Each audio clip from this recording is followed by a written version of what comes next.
الحمد لله نحمده ونستعينه ونستغفره ونؤمن به ونتوكل عليه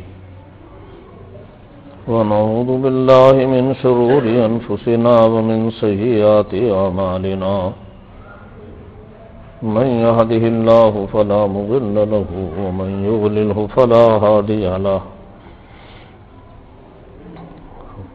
ونشهد أن لا إله إلا الله وحده لا شريك له ونشهد أن سيدنا ومولانا وحبيبنا محمدا عبده ورسوله أما بعد فأعوذ بالله من الشيطان الرجيم بسم الله الرحمن الرحيم قل إن كنتم تحبون الله فاتبعوني يحببكم الله ويغفر لكم ذنوبكم والله غفور رحيم صدق الله العلي العظيم وقال النبي صلى الله عليه وسلم لا يؤمن أحدكم حتى أكون أحب إليه من والده وولده والناس أجمعين وقال النبي صلى الله عليه وسلم من أحب سنتي فقد أحبني ومن أحبني كان معي في الجنة أو كما قال عليه الصلاة والسلام بلغ العلا بکمالہ کشف الدجى بجمالہ حسنت جمیع خصالہ صلوا علیہ وآلہ آفاقہا گردید ام مہر بتا ورزید ام بسیار خوبا دید ام پر تو چیزیں دیگری آفاقہا گردید ام مہر بتاں ورزید ام بسیار خوباں دید ام پر تو چیزیں دیگری حسن یوسف دم عیسیٰ ید بیضاداری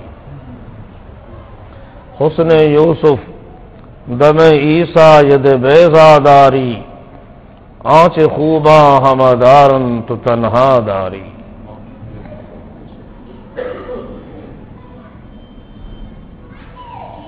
اور کسی نے کہا ہے میں اس کے سوا کس پہ فدا ہوں یہ تو بتا دے میں اس کے سوا کس پہ فدا ہوں یہ تو بتا دے یا لا کے دکھا اس جیسا کوئی اگر ہے میں اس کے سوا کس پہ فدا ہوں یہ تو بتا دے یا لا کے دکھا اس جیسا کوئی اگر ہے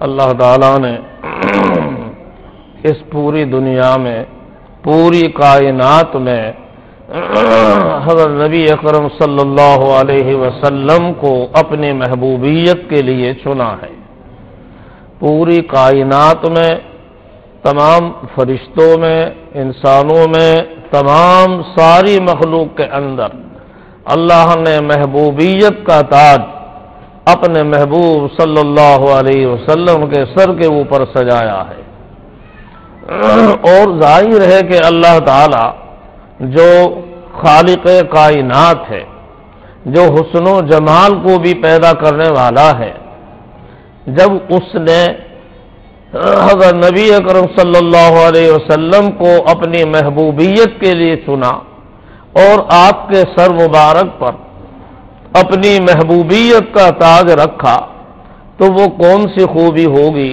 کون سا حسن ہوگا کہ جو اللہ نے اپنے محبوب کے اندر جمع نہ کر دیا ہو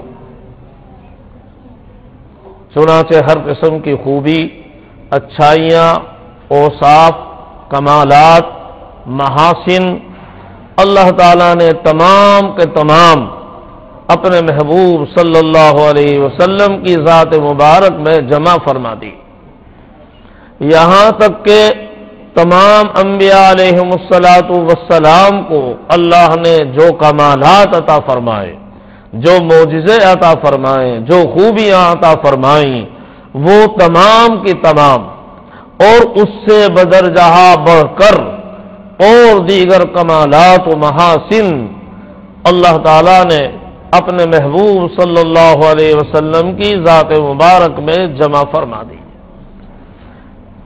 حضرت نبی اکرم صلی اللہ علیہ وسلم جیسا حسین، حسن و جمال والا اور آپ سے زیادہ کامل دنیا میں کوئی پیدا نہیں ہوا۔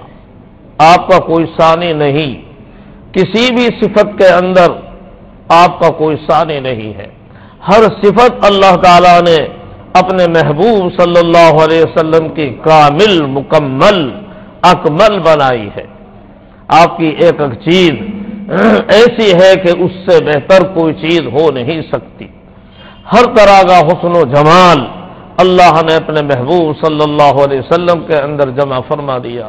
کان احسن الناس وجہا، اللہ نبی اکرم صلی اللہ علیہ وسلم کا چہرہ مبارک تمام انسانوں میں سب سے زیادہ حسین، آپ سے زیادہ کوئی حسین اللہ نے نہیں بنایا۔ حسن و جمال آپ جیسا اللہ نے کسی کو عطا نہیں فرمایا۔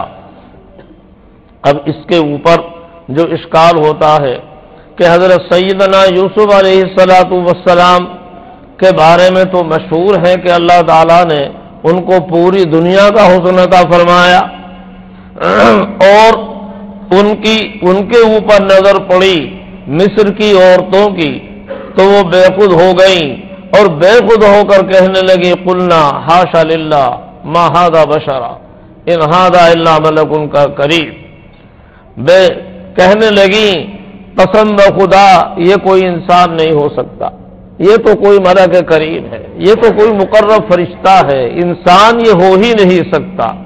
اور ایسی بے خود ہوئی کہ انہوں نے اپنی انگلیاں کاٹ ڈالی، ہاتھوں میں ان کے چاقو تھے، کچھ کاٹ رہی تھی پھل جو ان کو دیے گئے تھے، لیکن آپ کو دیکھ کر ایسی بے خود ہو گئیں کہ انہوں نے اپنے ہاتھ کاٹ لیے۔ کہ اس جیسا واقعہ حضرت نبی اکرم صلی اللہ علیہ وسلم کے بارے میں تو پیش نہیں آیا، پھر کیسے کہتے ہیں کہ آپ کا حسن مبارک سب سے زیادہ تھا اور حضرت یوسف علیہ السلام سے بھی زیادہ تھا؟ اس کا جواب یہ ہے کہ سیدنا یوسف علیہ السلام کو اللہ نے ساری کائنات کا جو حسن دیا، جو حدیث شریف میں آیا ہے کہ آدھا حسن دیا، لیکن وہ حسن صفاتی ہے، اور اللہ نے اپنے محبوب صلی اللہ علیہ وسلم کو جو پیدا فرمایا اپنے حسن ذاتی سے پیدا فرمایا۔ اس لیے وہ آدھے حسن کے اندر نبی اکرم صلی اللہ علیہ وسلم کا حسن تو اس میں شامل ہی نہیں ہے، اور آپ کے حسن مبارک کا تو کوئی جواب ہی نہیں ہے۔ ام المؤمنین حضرت عائشہ صدیقہ رضی اللہ تعالی عنہا سے کسی نے یہی اشکال کیا تو انہوں نے جواب دیا کہ مصر کی عورتوں نے حضرت یوسف علیہ السلام کو دیکھا، انہوں نے اپنی انگلیوں کو کاٹ ڈالا، لیکن اگر وہ میرے محبوب صلی اللہ علیہ وسلم کو دیکھ لیتی تو وہ انگلیاں اور ہاتھ نہیں، وہ اپنے دلوں کے ٹکڑے کر ڈالتی، وہ اپنے دلوں کے ٹکڑے کر ڈالتی۔ اور ام المومنین حضرت عائشہ صدیقہ رضی اللہ عنہا نے بالکل صحیح فرمایا، بالکل سچ فرمایا۔ جس نے اللہ کے محبوب صلی اللہ علیہ وسلم کو دیکھا اور سچی عقیدت اور محبت سے دیکھا، جسے دیکھنا کہتے ہیں اس طرح دیکھا، اس نے یقیناً اپنے دلوں کے ٹکڑے کر ڈالے۔ صحابہ رضی اللہ عنہ اجمعین کی زندگیوں کو دیکھیں کہ انہوں نے کس طرح انہوں نے اپنے دلوں کے ٹکڑے کیے تھے۔ اگر دلوں کے ٹکڑے نہ ہوتے تو اپنی ایک ایک چیز آپ کے قدموں میں نچھاور کرنے کے لیے کیسے تیار ہوتے؟ جب بھی کسی موقع آتا ہے خرچ کرنے کے لیے آپ فرماتے ہیں حضرت سیدنا عمر فاروق رضی اللہ عنہ گھر کا آدھا سامان لیے ہوئے آ رہے ہیں، اگر دل کے ٹکڑے نہیں تو یہ گھر کا آدھا سامان کیوں لیے ہوئے آ رہے ہیں؟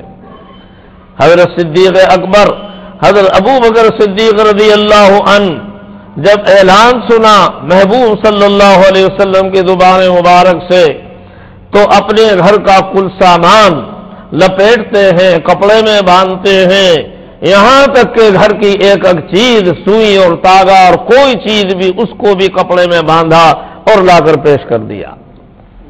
حضرت نبی اکرم صلی اللہ علیہ وسلم نے دریافت فرمایا عمر فاروق رضی اللہ عنہ سے گھر کیا چھوڑا؟ آقا گھر سامان کے دو حصے کیے، آدھا آپ کی خدمت میں پیش کر دیا، آدھا گھر چھوڑ آیا ہوں۔ صدیق اکبر رضی اللہ عنہ سے پوچھا گھر میں کیا چھوڑا، کیا لائے؟ کہ جو کچھ تھا پیش کر دیا۔ گھر میں کیا چھوڑا؟ اللہ اور اللہ کے رسول کو چھوڑا، اللہ اور رسول کے علاوہ گھر میں کچھ نہیں ہے۔ گھر کے اندر سوئی تاگا دھاگا تھا، وہ بھی لا کر پیش کر دیا۔ اگر یہ دلوں کے ٹکڑے نہیں تھے تو یہ کیا تھا؟ یقیناً انہوں نے اپنے دلوں کے ٹکڑے کر ڈالے رحمت دو عالم صلی اللہ علیہ وسلم پر۔ اور ایک صدیق اکبر کیا، وہ تو تھے ہی، ان کی پوری زندگی ذرا اٹھا کر دیکھیں، اور پوری زندگی تو کیا دیکھیں گے، ان کا کوئی ایک واقعہ دیکھیں، ان کا سفر ہجرت دیکھیں۔ سفر ہجرت کے موقع پر صدیق اکبر رضی اللہ عنہ ہیں اور اللہ کا محبوب رحمت دو عالم صلی اللہ علیہ وسلم ہیں۔ غار ثور کے اندر قیام کرنا ہے۔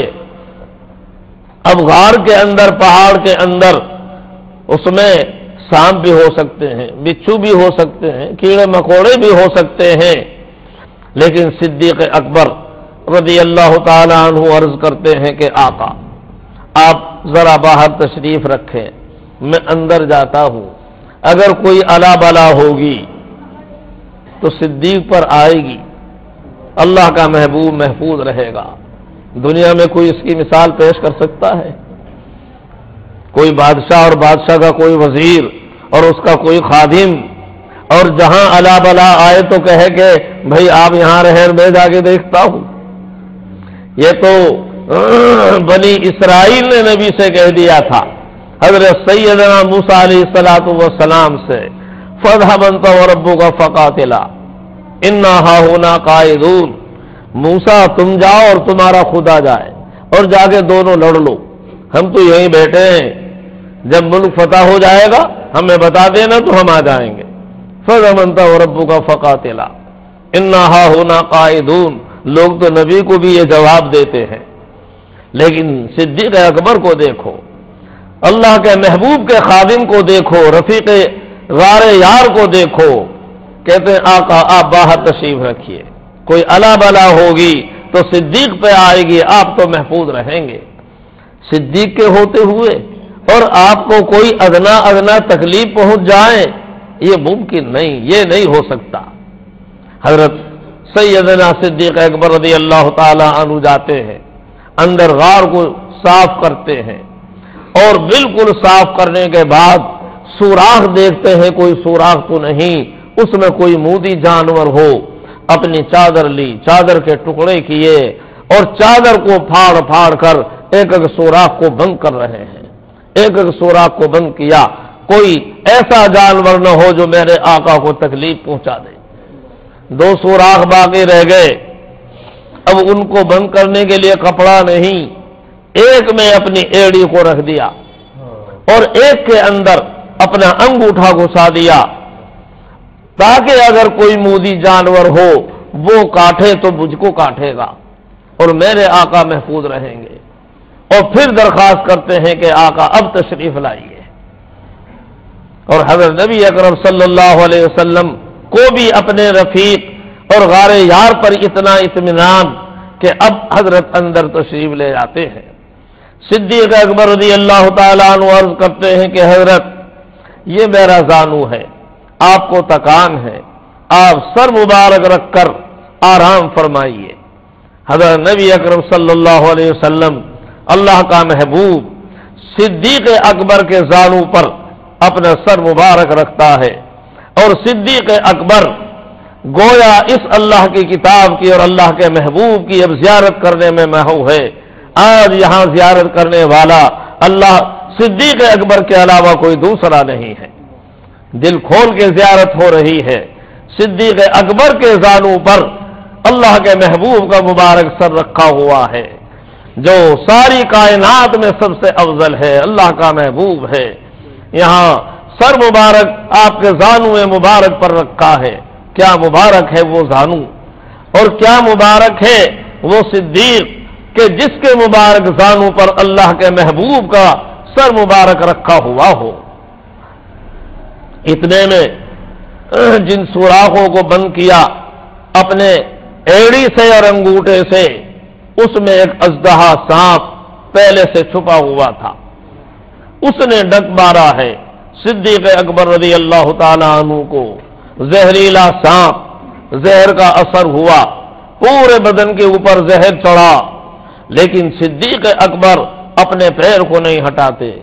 جب تک میری جان میں جان ہے، جب تک اللہ کے محبوب کو ذرا سی تکلیف پہنچ جائے یہ گوارا نہیں ہے۔ صدیق جائے دنیا سے جائے، پھر بعد میں جو کچھ ہو، لیکن صدیق کے ہوتے ہوئے میرے آقا کو ادنا تکلیف پہنچے یہ نہیں ہو سکتا۔ زہر کا اثر چڑھا ہوا ہے، لیکن اور معلوم ہے کہ زہریلے جانور نے کاٹا ہے، لیکن اپنا پیر ہٹانے کے لیے تیار نہیں ہے۔ یہاں تک کہ صدیق کی آنکھوں سے آنسو، وہ تو غیر اختیاری ہے، زہر آلود گرم گرم گرے اور اللہ کے محبوب کے رخسار پر گرے۔ اور اللہ کا یہ بھی دیکھو، وہ رخسار مبارک اور کیا وہ قیمتی آنسو ہوں گے جو اللہ کے محبوب کے رخسار مبارک پر گر رہے ہیں۔ ان آنکھوں کی، ان آنسوؤں کی بھی کیا قیمت ہوگی، اور وہ آنسو والا کتنا قیمتی ہے کہ اس کی آنکھوں کے آنسو اور اللہ کے محبوب کے رخسار کے اوپر گر رہے ہیں۔ اگر نبی اکرم صلی اللہ علیہ وسلم کی آنکھ کھل جاتی ہے اور چہرے کو دیکھا تو وہ زہر کا اثر ہے۔ پوچھا کہ کیا ہوا، صاف صاف بتا دیا کسی جانور نے ڈسا ہے۔ ارشاد ہوا کہ اپنے پیر کو ہٹاؤ، چونکہ یقین ہے اب محبوب فرما رہے ہیں تو اب کوئی خطرہ نہیں ہے، اللہ کا محبوب ہے۔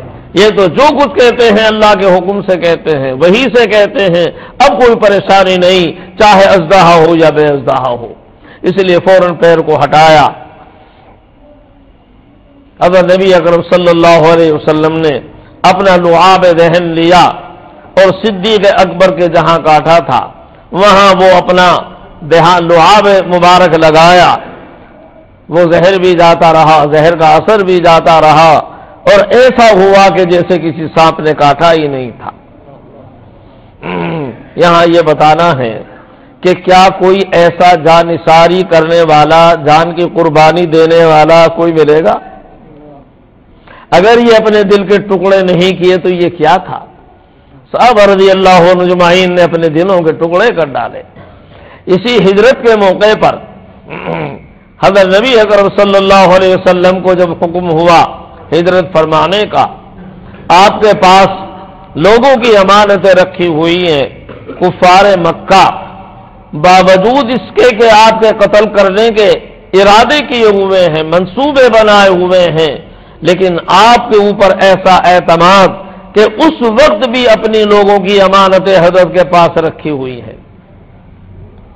لوگوں نے آپ کے مبارک حجرے کو گھیرا ہوا ہے، جو ہی اچانک آپ نکلیں سب مل کر اچانک یک بارگی حملہ کر دیں تاکہ ان کا خاندان کسی ایک کا مقابلہ نہ کرے اور کسی ایک سے بدلہ بھی نہ لے سکے۔ تلواریں لیے ہوئے ہیں، ہر خاندان کے کچھ لوگ ہیں اور پورے مبارک آپ کے حجرے مبارک کو گھیرے ہوئے ہیں، اور ادھر آپ کی امانتوں کا مسئلہ ہے۔ ایسی حالت میں بھی آپ کو امانتوں کی فکر ہے کہ لوگوں کی امانتیں ان کو کیسے پہنچیں گی۔ آپ نے بلایا حضرت علی رضی اللہ تعالی عنہ، آپ کے چچا کے بیٹے جو آپ کی اولاد کی طرح ہیں، آپ نے ان کو پالا ہے، اولاد کے درجے میں ہیں، اور فرمایا کہ علی تم میرے بستر پر سو جاؤ، مجھے تو اللہ نے ہجرت کا حکم فرمایا ہے، تم میرے بستر پر سو جاؤ، اور میرے لوگ سمجھیں گے کہ میں یہاں موجود ہوں، اور پھر تم لوگوں کی امانتیں امانت والوں کو دے کر اس کے بعد میں تم مجھ سے آ کر ملنا۔ اب ظاہر ہے کہ ایسی حالت میں جبکہ معلوم ہے کہ لوگ تلوار لیے ہوئے کائے کے لیے ہوئے ہیں، قتل کرنے کے لیے، سازش ہے، قتل کریں گے، ایسی حالت میں بستر پر سونا کوئی معمولی چیز ہے؟ لیکن حضرت علی رضی اللہ تعالی عنہ ہیں اور آپ کے بستر پر آپ کی مبارک چادر اوڑھ کر سو جاتے ہیں، اور اللہ کا محبوب وہاں سے ان تمام لوگوں کے درمیان سے جو تلواریں لیے ہوئے ہیں اور احاطہ کیے ہوئے ہیں وہ آپ کے مکان مبارک کا، وہاں سے نکل جاتے ہیں۔ اللہ کی نصرت آپ کے ساتھ ہے۔ وَجَعَلْنَا مِن بَيْنِ أَيْدِيهِمْ سَدًّا وَمِنْ خَلْفِهِمْ سَدًّا، یہ آیت پڑھتے ہوئے جاتے ہیں اور وہ گویا تمام کے تمام اندھے ہو جاتے ہیں، اور آپ کے دست مبارک میں مٹی ہے، آپ ان کے سروں کے اوپر کو ڈالتے ہوئے چلے جاتے ہیں، نکل کے چلے گئے، ان کے سروں کے اوپر خاک ڈالتے ہوئے چلے گئے۔ اب جب صبح ہوتی ہے اور وہ دیکھتے ہیں کہ ایک بار کی حملہ کریں تو وہاں تو اٹھے تو دیکھا وہ تو حضرت علی ہیں، ان کے تو قتل کرنے کا ارادہ نہیں تھا، قتل تو کسی اور کو کرنا تھا۔ اب آپس میں وہ سوچتے ہیں بھئی کیا ہوا، کہاں گئے، کدھر گئے؟ اب ایک دوسرے کو کہتے ہیں ارے وہ رات ہی تو تھے، وہ تو گئے تھے اور دیکھا نہیں، اور یہ سر پہ مٹی کیسی ہے، یہ مٹی بھی پڑی ہوئی ہے۔ اب معلوم ہوا کہ وہ تو نکل گئے، چلے گئے۔ اللہ تعالیٰ نے قرآن پاک میں آیت نازل فرمائی حضرت علی رضی اللہ تعالیٰ عنہ کے اس ایثار اور قربانی پر، وَمِنَ النَّاسِ مَن يَشْرِي نَفْسَهُ ابْتِغَاءَ مَرْضَاتِ اللَّهِ، بعض لوگ ایسے ہیں کہ اللہ کی خوشنودی کے بدلے میں اپنی جان کا سودا کر لیتے ہیں، اپنی جان کو بیچ دیا اللہ کی خوشنودی مل جائے، یہ جان کا سودا ہے، یہ جان کو قربان کرنا نہیں تو اور کیا ہے؟ اگر یہ دلوں کے ٹکڑے نہیں کیے تھے تو یہ کیا تھا؟ جس نے بھی دیکھا آقا صلی اللہ علیہ وسلم کو اس نے دلوں کے ٹکڑے کر ڈالے۔ اگر نبی اکرم صلی اللہ علیہ وسلم کی خدمت میں ایک شخص آیا، اس کے ہاتھ میں آپ نے انگوٹھی دیکھی، سونے کی انگوٹھی، آپ نے اس کو لیا، نکال کے پھینک دیا۔ منشا یہ تھا کہ سونے کی انگوٹھی مردوں کے لیے جائز نہیں۔ مجلس برخاست ہو گئی، اٹھ کے سب جانے لگے۔ اس شخص سے کہا، وہ اٹھ کے چل دیا، انگوٹھی کی طرف کوئی توجہ نہیں دی۔ کسی ساتھی نے کہا ارے بھائی اپنی انگوٹھی تو اٹھا لو، حضرت کا منشا یہ تھوڑا ہی تھا پھینکنے سے، حضرت کا منشا تو صرف اتنا تھا کہ بھائی یہ عورتوں کو دے دو، یہ تو مردوں کے لیے جائز نہیں ہے، عورتوں کے لیے تو جائز ہے، عورتوں کو دے دینا۔ لیکن وہ صحابی کیا جواب دیتے ہیں کہ نہیں، جس کو میرے آقا نے میرے ہاتھ سے نکال کے پھینک دیا، اب میں اس کو اٹھا نہیں سکتا۔ جس کو اللہ کے محبوب نے میرے آقا نے ہاتھ سے نکال کر پھینک دیا، اب میں اس کو اٹھا نہیں سکتا۔ یہ دلوں کے ٹکڑے نہیں تھے تو کیا تھا؟ ایک صحابی کے مکان کے پاس کو گزر ہوا، بالا خانہ بنایا 2 منزلہ، اور آپ اس وقت میں نہیں چاہتے تھے کہ لوگ بے جا اور بے ضرورت عمارات کے اندر لگیں، بلکہ اصل پورا سرمایہ تو دین کی اشاعت پر لگنا چاہیے۔ یہ مکان یہ چیزیں تو دوسرے نمبر کی چیزیں ہیں، آپ نے ان کے لیے پسند نہیں کیا۔ آپ جب وہاں کو گزرے، پوچھا کہ یہ کس نے بنایا؟ بتایا فلاں صحابی نے۔ وہ حاضر ہوئے۔ حضرت نبی اکرم صلی اللہ علیہ وسلم کی عادت مبارکہ تھی، کسی سے محبت ہوتی تو اس کا بھی اظہار فرماتے، ناراضگی ہوتی تو اس کا بھی اظہار فرماتے۔ اب جب یہ حاضر ہوئے تو آپ نے ان کی طرف توجہ نہیں فرمائی، اعراض فرمایا، چہرہ ادھر سے ادھر کو پھیرا لیا۔ وہ ادھر آئے، آپ نے چہرے مبارک ادھر کو پھیرا لیا۔ وہ سمجھ گئے کہ آقا صلی اللہ علیہ وسلم کسی وجہ سے ناراض ہے، اور ایک صحابی آقا صلی اللہ علیہ وسلم کی ناراضگی کو کیسے برداشت کر سکتا ہے؟ بے قرار ہو گئے۔ صحابہ سے پوچھا، ساتھیوں سے پوچھا، حضرت کی ناراضگی کا سبب کیا ہے؟ کچھ تو بتاؤ۔ کسی نے بتایا، اور تو ہمیں معلوم نہیں، لیکن اتنا معلوم ہے کہ تمہارے مکان کے پاس کو گزرے تھے، اور حضرت نے یہ دریافت فرمایا تھا، بس سمجھ گئے بس یہی چیز ہے کہ جو حضرت کی ناراضگی کا سبب بنا ہے، اور آ کر فوراً مکان کو ڈھانا شروع کر دیا اور وہ پورا مکان بالکل ختم کر دیا۔ اسے برداشت نہیں کر سکے کہ اللہ کا محبوب جس چیز سے ناراض ہو وہ باقی رہے، اور ایسے موقع پر یہ بھی خیال نہیں ہوتا جب محبت قابل ہوتی ہے کہ ہم پوچھ تو لیں، معافی مانگ لیں گے، اتنا نقصان کیوں کیا، یہ بھی نہیں۔ وہاں تو معاملہ ہی کچھ اور ہے۔ اللہ کے محبوب کو جو پسند نہیں وہ ہمیں بھی پسند نہیں، ہماری پسند تو کچھ نہیں، ہماری پسند تو اللہ کے محبوب کی پسند ہے۔ جو اللہ کے محبوب کی پسند وہ ہماری پسند، اور جو اللہ کے محبوب کو پسند نہیں وہ ہمیں بھی ناپسند ہے، چاہے وہ کچھ بھی ہو۔ اس لیے اب یہ مکان ہمیں گوارا نہیں، مکان کو بالکل صاف کر دیا، اور پھر آ کر بتاتے بھی نہیں کہ اس میں بھی ایک گویا یہ ہے کہ ہم نے آپ کی وجہ سے ایسا کر دیا، یہ بھی گوارا نہیں۔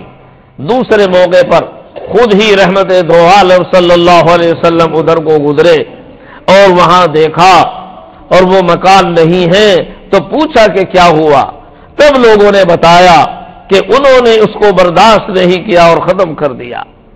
یہ اگر انہوں نے دل کے ٹکڑے نہیں کیے تھے تو کیا تھا؟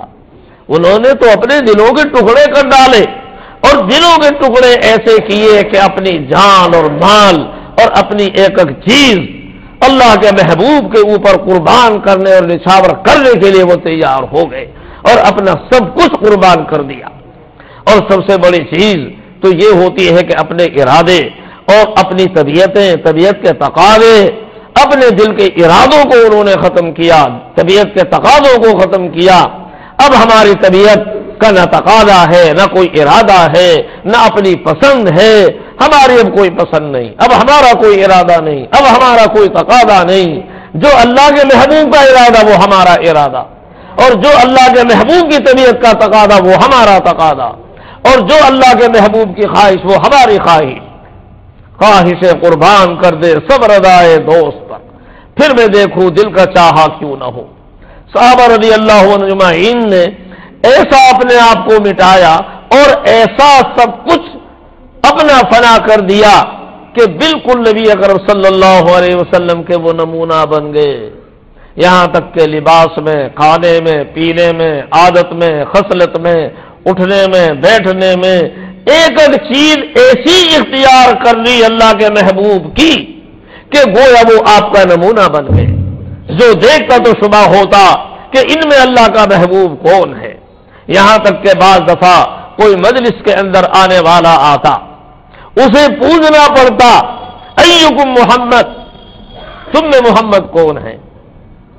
حالانکہ حضرت نبی اکرم صلی اللہ علیہ وسلم کی ذات ایسی توڑائی، لیکن وہ اس طرح سب کے سب نمونہ بنے۔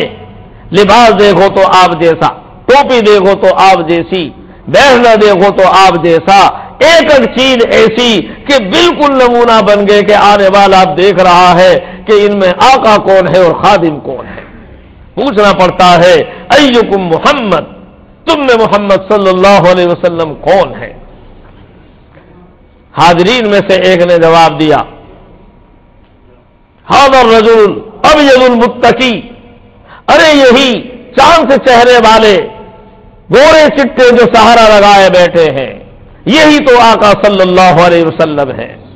اب آنے والے کو پتا چلا کہ آقا کون ہے اور خادم کون ہے۔ اس طرح انہوں نے صحابہ رضی اللہ عنہ اجمعین نے اپنے آپ کو مٹایا آقا صلی اللہ علیہ وسلم پر۔ یہی صدیق اکبر رضی اللہ تعالی عنہ ہیں، ہجرت ہی کے موقع پر مدینہ طیبہ حاضری ہوتی ہے، اور جب حاضر ہوئے چونکہ تھکے ہوئے ہیں، تکان ہے، راستے میں بھی ایک دفعہ ایسا ہوا کہ پیاس لگی ہوئی ہے، بھوک لگی ہوئی ہے، ایک جگہ ریوڑ بکریوں کا ملا۔ صدیق اکبر رضی اللہ عنہ اس کے مالک کو پہچانتے تھے، خادم سے کہا کہ تو فلاں کا ہے اور یہ فلاں کی بکریاں ہیں؟ کہ جی ہاں۔ کہ اچھا، حضرت ان کو پہچانتے تھے، وہ انکار نہیں کرے گا، اور اس وقت اس کی اجازت بھی ہوتی تھی کہ مسافر کوئی ہو تو ان کو دودھ وغیرہ پلا دے۔ حضرت نے فرمایا کہ بھائی تم ذرا دودھ دوہو اپنی بکری کا. اس نے دودھ دوہا، صاف کیا. صدیق اکبر رضی اللہ عنہ نے وہ دودھ لیا، اور اس وقت میں گرمی کا زمانہ، دودھ گرم، تو اس میں پانی ملایا ٹھنڈا کرنے کے لیے. وہ جب ٹھنڈا ہو گیا، اب حضرت نبی اکرم صلی اللہ علیہ وسلم کو پیش کرتے ہیں کہ حضرت یہ دودھ تنا آپ نوش فرمائیے. صدیق اکبر رضی اللہ عنہ فرماتے ہیں، بخاری شریف کی روایت ہے، فشریبا حتی رضیت، حضرت نے اسے نوش فرمایا. اور کہتے ہیں کتنا نوش فرمایا؟ صدیق اکبر کہتے ہیں حتی رضیت، میں خوش ہو گیا.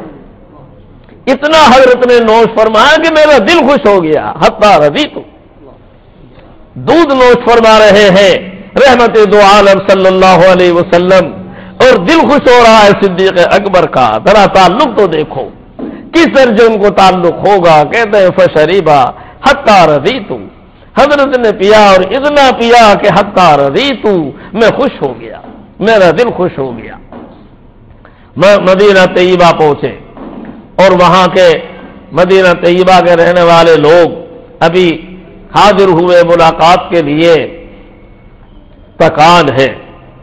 صدیق اکبر رضی اللہ عنہ اور اللہ کی رحمت دو عالم صلی اللہ علیہ وسلم، اللہ کے محبوب، لوگ نہیں سمجھ پا رہے ہیں کہ آقا کون ہے اور خادم کون ہے.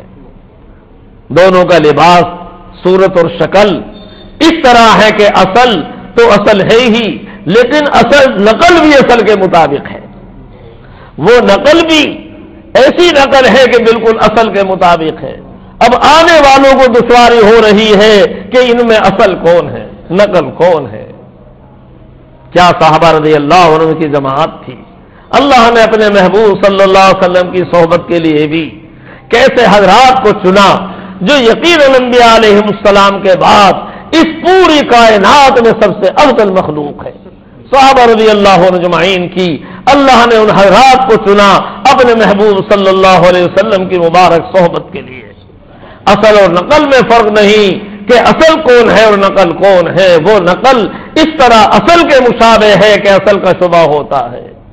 یہاں تک کہ لوگ مسافر کے لیے ہاتھ بڑھاتے ہیں صدیق اکبر رضی اللہ تعالی عنہ کی طرف، اور حضرت ابوبکر صدیق رضی اللہ عنہ بھی بے تکلف آگے بڑھ کر ان سے مسافہ ملاتے جاتے ہیں. اس میں یہ بھی مصلحت ہے کہ اتنا مجمع ہے، اتنے لوگ ہیں، اور میرے محبوب اللہ کے محبوب صلی اللہ علیہ وسلم تھکان ہے، حضرت کو تکلیف ہوگی اتنے سب مجمع سے مسافہ کرنے میں، چلو میں نمٹا دوں. یہ ہے حقیقی محبت. اس لیے آگے بڑھے اور مسافہ کر رہے ہیں. آنے والے لوگ آ رہے ہیں، مسافہ کر رہے ہیں، اور انہی کو سمجھ رہے ہیں کہ اللہ کا محبوب یہی ہے، یہی اللہ کا نبی ہے، یہی اللہ کا پیغمبر ہے. اسی سے مسافہ کر رہے ہیں، اور وہ بھی سب سے اسی طرح مسافہ کرتے جاتے ہیں، مسافہ کرتے جاتے ہیں. مجمع ختم ہو گیا، مجمع بیٹھ گیا، اور انہی سے سب گفتگو کر رہے ہیں، حالات معلوم کر رہے ہیں، اور وہ جوابات دے رہے ہیں. یہاں تک کہ سورج کی شعاعیں آئیں، دھوپ چھٹی، اور دھوپ اللہ کے محبوب صلی اللہ علیہ وسلم کے سر مبارک پر آ کر گرنا چھلنا شروع ہوئی. اب صدیق اکبر رضی اللہ عنہ کو یہ کیسے گوارا ہو سکتا تھا؟ فوراً کھڑے ہوتے ہیں اور چادر تان کر اللہ کے محبوب پہ سر پہ کھڑے ہو جاتے ہیں، تاکہ اللہ کے محبوب کو یہ جو روشنی آ رہی ہے، دھوپ آ رہی ہے، حضرت کو تکلیف نہ ہو. اب کھڑے ہو گئے، چادر تان کر سایہ کیے ہوئے ہیں خادم کی طرح. اب لوگوں کو معلوم ہوا کہ خادم کون ہے اور مخدوم کون ہے.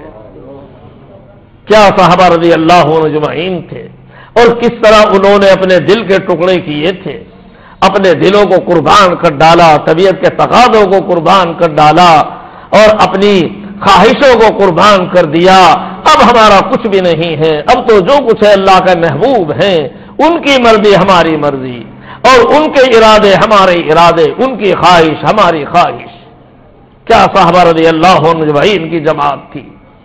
حضرت حذیفہ رضی اللہ تعالی عنہ کسریٰ کے دربار میں ان کے ساتھی، ان کے سامنے کھانا پیش کیا جاتا ہے. کسرا کا دربار لگا ہوا ہے، اور وہ دربار اس وقت میں کسرا کی حکومت دنیا کی سب سے بڑی گویا سپر پاور حکومت تھی، ان کے دربار میں حاضری ہے۔ کسرا شاہ ایران خود موجود ہے، اس کے اراکین سلطنت موجود ہیں۔ ان دونوں کے سامنے کھانا پیش کیا گیا، کھانا کھاتے ہوئے ایک لقمہ گر گیا۔ حضرت حذیفہ رضی اللہ عنہ نے وہ لقمہ اٹھا کر صاف کر کے جو سنت طریقہ ہے کھانے کا ارادہ کیا، برابر میں ساتھی بیٹھا ہے، اس نے لقمہ دیا۔ تمہیں معلوم نہیں ہے کہ کہاں بیٹھے ہو؟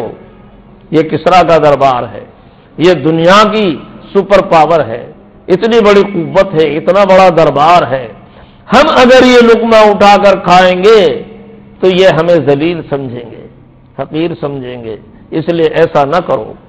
حضرت حذیفہ رضی اللہ عنہ کو جلال آ جاتا ہے اور فرماتے ہیں اترکو سنت حبیبی لہؤلاء الحمقاء، ان احمقوں کی وجہ سے میں اپنے محبوب صلی اللہ علیہ وسلم کی سنت کو چھوڑ دوں گا۔ کیا انہوں نے اپنے دلوں کے ٹکڑے کیے تھے، اور کیا محبوب کی محبت ان کے دلوں میں سمائی تھی کہ آج دنیا کے بڑے سے بڑے وکلاء اور بادشاہ ان کی نظر میں احمق کے علاوہ کچھ بھی نہیں ہے۔ اترکو سنت حبیبی لہؤلاء الحمقاء، ان احمقوں کی وجہ سے میں اپنے محبوب صلی اللہ علیہ وسلم کی سنت کو چھوڑ دوں گا، یہ نہیں ہو سکتا۔ اور ایک اور صحابی کا یہی حال تھا، وہ بالکل نمونہ بن گئے تھے حضرت نبی اکرم صلی اللہ علیہ وسلم کا اور اللہ کے محبوب کا۔ یہی حضرت حذیفہ رضی اللہ تعالی عنہ ہے۔ ان سے ایک دوسرے شخص نے آ کر پوچھا حضرت نبی اکرم صلی اللہ علیہ وسلم کی کسی چیز کے بارے میں، حضرت کی چیز فلاں چیز کیسی تھی، فلاں کام کیسے کرتے تھے۔ حضرت حذیفہ رضی اللہ عنہ نے جواب دیا، اور عجیب جواب دیا۔ فرمایا کہ یہاں صبح آ کے بیٹھ جانا، یہاں مسجد میں صبح سویرا فجر کے بعد، اور تم کو عبداللہ بن مسعود رضی اللہ عنہ نظر آئیں گے، وہ اپنے گھر سے نکل کے آئیں گے، یہاں بیٹھیں گے، دن بھر یہاں رہیں گے۔ تم ان کو اپنے گھر سے آنے کے بعد اور واپس جانے تک جو کام جس طرح کرتے دیکھو، جب دیکھو ان کو وضو کرتے ہوئے، جب دیکھو نماز پڑھتے ہوئے، جب دیکھو بیٹھنے کا انداز، اور تم دیکھو انہیں بات کرتے ہوئے، اور دیکھو مسکراتے ہوئے، اور دیکھو پانی پیتے ہوئے یا کوئی کام کرتے ہوئے، تو سمجھ لینا اللہ کا محبوب صلی اللہ علیہ وسلم وہ کام اسی طرح کرتا تھا۔ ان کو جب دیکھو گے یہ وضو کس طرح کرتے ہیں، بس سمجھ لینا حضرت نبی اکرم صلی اللہ علیہ وسلم کا وضو اسی طرح ہوتا تھا۔ یہ نماز جس طرح پڑھیں، سمجھ لینا کہ اللہ کے نبی محبوب صلی اللہ علیہ وسلم کی نماز اسی طرح ہوتی تھی۔ ان کے بیٹھنے کے انداز کو دیکھ لینا، بس سمجھ لینا کہ اللہ کا محبوب اسی طرح بیٹھتا تھا۔ ان کے کھانسنے اور مٹھارنے کو دیکھ لینا، اور سمجھ لینا کہ اللہ کا محبوب اسی طرح کھانستا اور مٹھارتا تھا۔ ان کے مسکرانے کو دیکھ لینا، اور سمجھ لینا کہ اللہ کا محبوب صلی اللہ علیہ وسلم اسی طرح مسکراتا تھا۔ اور آنے والوں سے گفتگو کے انداز کو دیکھ لینا، تو سمجھ لینا کہ اللہ کا محبوب صلی اللہ علیہ وسلم آنے والوں سے اسی طرح وہ گفتگو کرتے تھے۔ جس چیز کو دیکھو عبداللہ بن مسعود رضی اللہ عنہ کی، تو سمجھ لینا کہ اللہ کے محبوب صلی اللہ علیہ وسلم وہ کام اسی طرح کرتے تھے۔ اسی طرح صحابہ رضی اللہ عنہ اجمعین نے اپنی خواہش، طبیعت کے تقاضے، دلوں کے ارادے، اپنی تمام خواہشات اس طرح قربان کی، اور اللہ کے محبوب اگر باقی ہے تو اللہ کے محبوب کا ارادہ باقی ہے۔ اللہ کے محبوب کی محبت میں اپنے آپ کو ایسا فنا کیا ہے کہ وہاں اس محبوب کے علاوہ کوئی چیز ہے ہی نہیں۔ آنکھوں میں سمایا ہے اللہ کا محبوب، دلوں میں سمایا ہے اللہ کا محبوب، خیالات میں ہے تو اللہ کا محبوب۔ اس طرح کے اللہ کے محبوب کے علاوہ ان کی نظر میں، دل میں، خیال میں اس کے علاوہ کوئی ہے ہی نہیں۔ جو کچھ ہے بس اللہ کا محبوب ہے، اسی کی اطاعت ہے، اسی کی فرما برداری ہے۔ یہ ان صحابہ رضی اللہ تعالیٰ عنہ اجمعین کا حال ہوا۔ اس وجہ سے وہ عملی طور پر بھی مکمل نمونہ بن گئے نبی اکرم صلی اللہ علیہ وسلم کا۔ اور ایک تو ہوتا ہے انسان کا ظاہر اور ایک ہوتا ہے باطن، اور ایک ظاہری انسان کے افعال ہوتے ہیں اور کچھ چیزیں باطنی ہوتی ہیں۔ اپنے اندر انسان کے باطنی درد ہے، سود ہے، محبت ہے، خشیت ہے، خوف ہے، یہ چیزیں بھی ہوتی ہیں۔ صحابہ رضی اللہ عنہم اجمعین نے نبی اکرم صلی اللہ علیہ وسلم کے ظاہر ہی کو نہیں، آپ کے باطن کو بھی اس طرح اختیار کیا کہ ان کا باطن بھی اللہ کے محبوب کے باطن کی طرح تھا۔ یہاں تک کہ جو نبی اکرم صلی اللہ علیہ وسلم قرآن پاک کو پڑھتے ہیں تو روتے ہیں، اور اللہ کی وہ محبت ہے اور اللہ کا وہ خوف اور خشیت ہے۔ وہی نمونہ بنے ہیں صدیق اکبر بھی، عمر فاروق بھی، صحابہ رضی اللہ عنہم اجمعین بھی۔ صدیق اکبر اگر اللہ کا محبوب قرآن پاک پڑھتا ہوا روتا ہے اور ایک ایک آیت کے اوپر پوری پوری رات کر دیتا ہے، تو صدیق اکبر بھی ایک ایک آیت کو پڑھتے ہیں، روتے روتے پوری رات اسی کے اوپر کر دیتے ہیں۔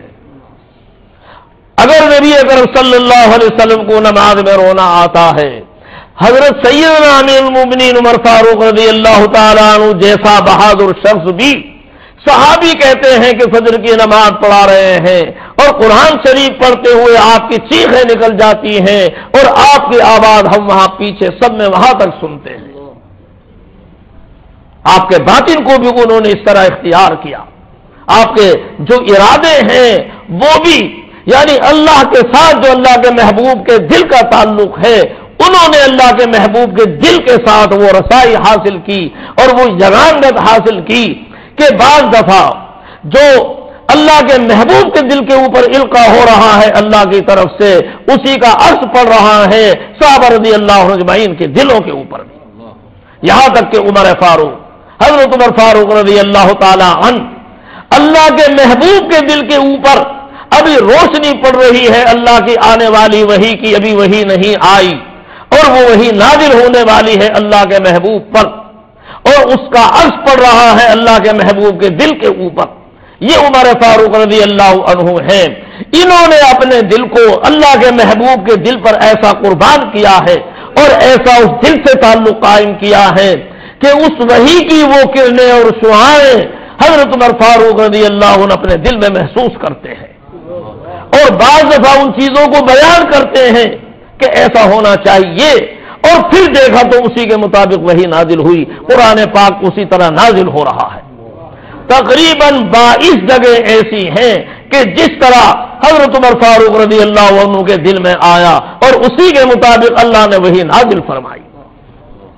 یہ نہیں ہے کہ ان کے دل کے تابع ہوئی اللہ کی وحی، ایسا نہیں ہے، بلکہ عمر فاروق رضی اللہ عنہ نے اپنے دل کو اس طرح ملایا ہے اللہ کے محبوب کے دل سے، اور ایسا تعلق اور اتحاد کا تعلق قائم کیا ہے کہ اللہ کے محبوب کے دل پر نازل ہونے والی وحی، اس کی جو شعاعیں اللہ کے محبوب کے دل پر پڑ رہی ہیں، وہی شعاعیں عمر فاروق رضی اللہ عنہ کے دل کے اوپر پڑ رہی ہیں، اور جن کو وہ بول دیتے ہیں اور اسی کے مطابق وہ وحی نازل ہونے والی تھی، اسی کے مطابق وحی نازل ہو رہی ہے۔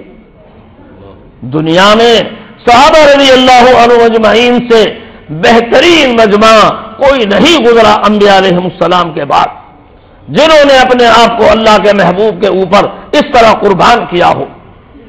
کوئی بڑا بادشاہ گزرا ہو لیکن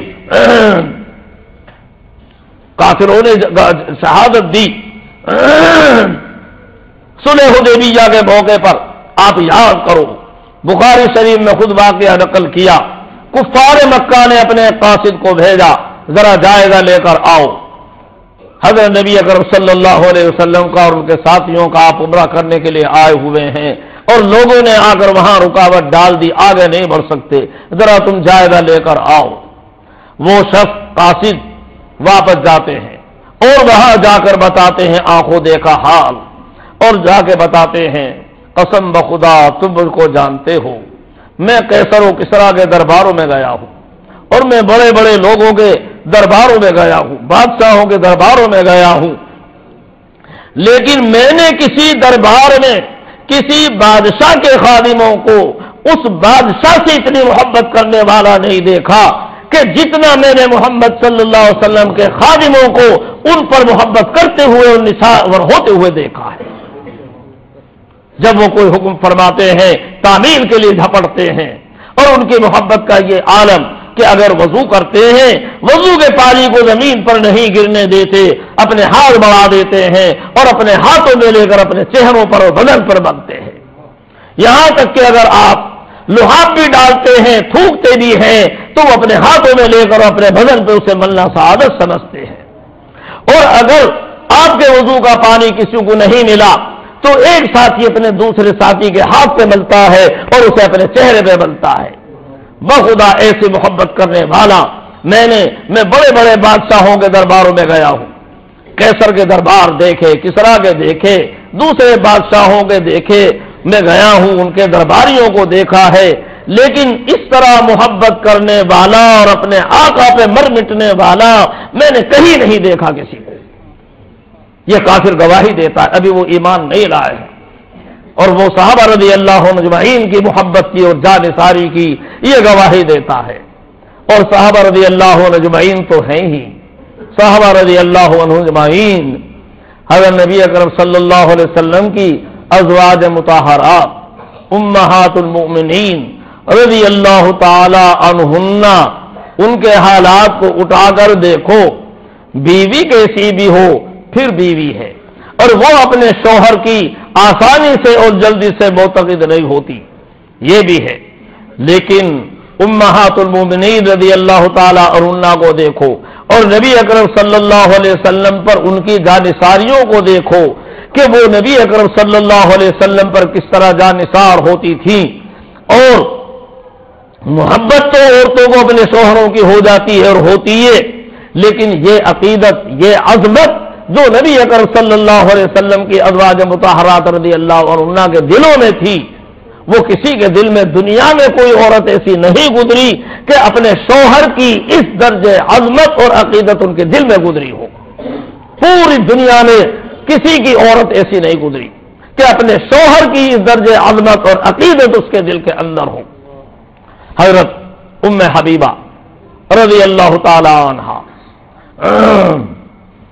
جو ابو سفیان کی بیٹی ہے، اور ابو سفیان کفار مکہ کا سردار ہے، اور وہ ہمیشہ حضرت نبی اکرم صلی اللہ علیہ وسلم کے مقابل جنگوں کے اندر صف آرا رہتا ہے۔ اللہ کی قدرت کہ ان کی بیٹی اللہ کے محبوب صلی اللہ علیہ وسلم کے نکاح میں آتی ہیں، ام حبیبہ رضی اللہ عنہا، آپ کے ان کا جو باپ ہے ام حبیبہ رضی اللہ عنہا کا حضرت نبی اکرم صلی اللہ علیہ وسلم کا دشمن ہے۔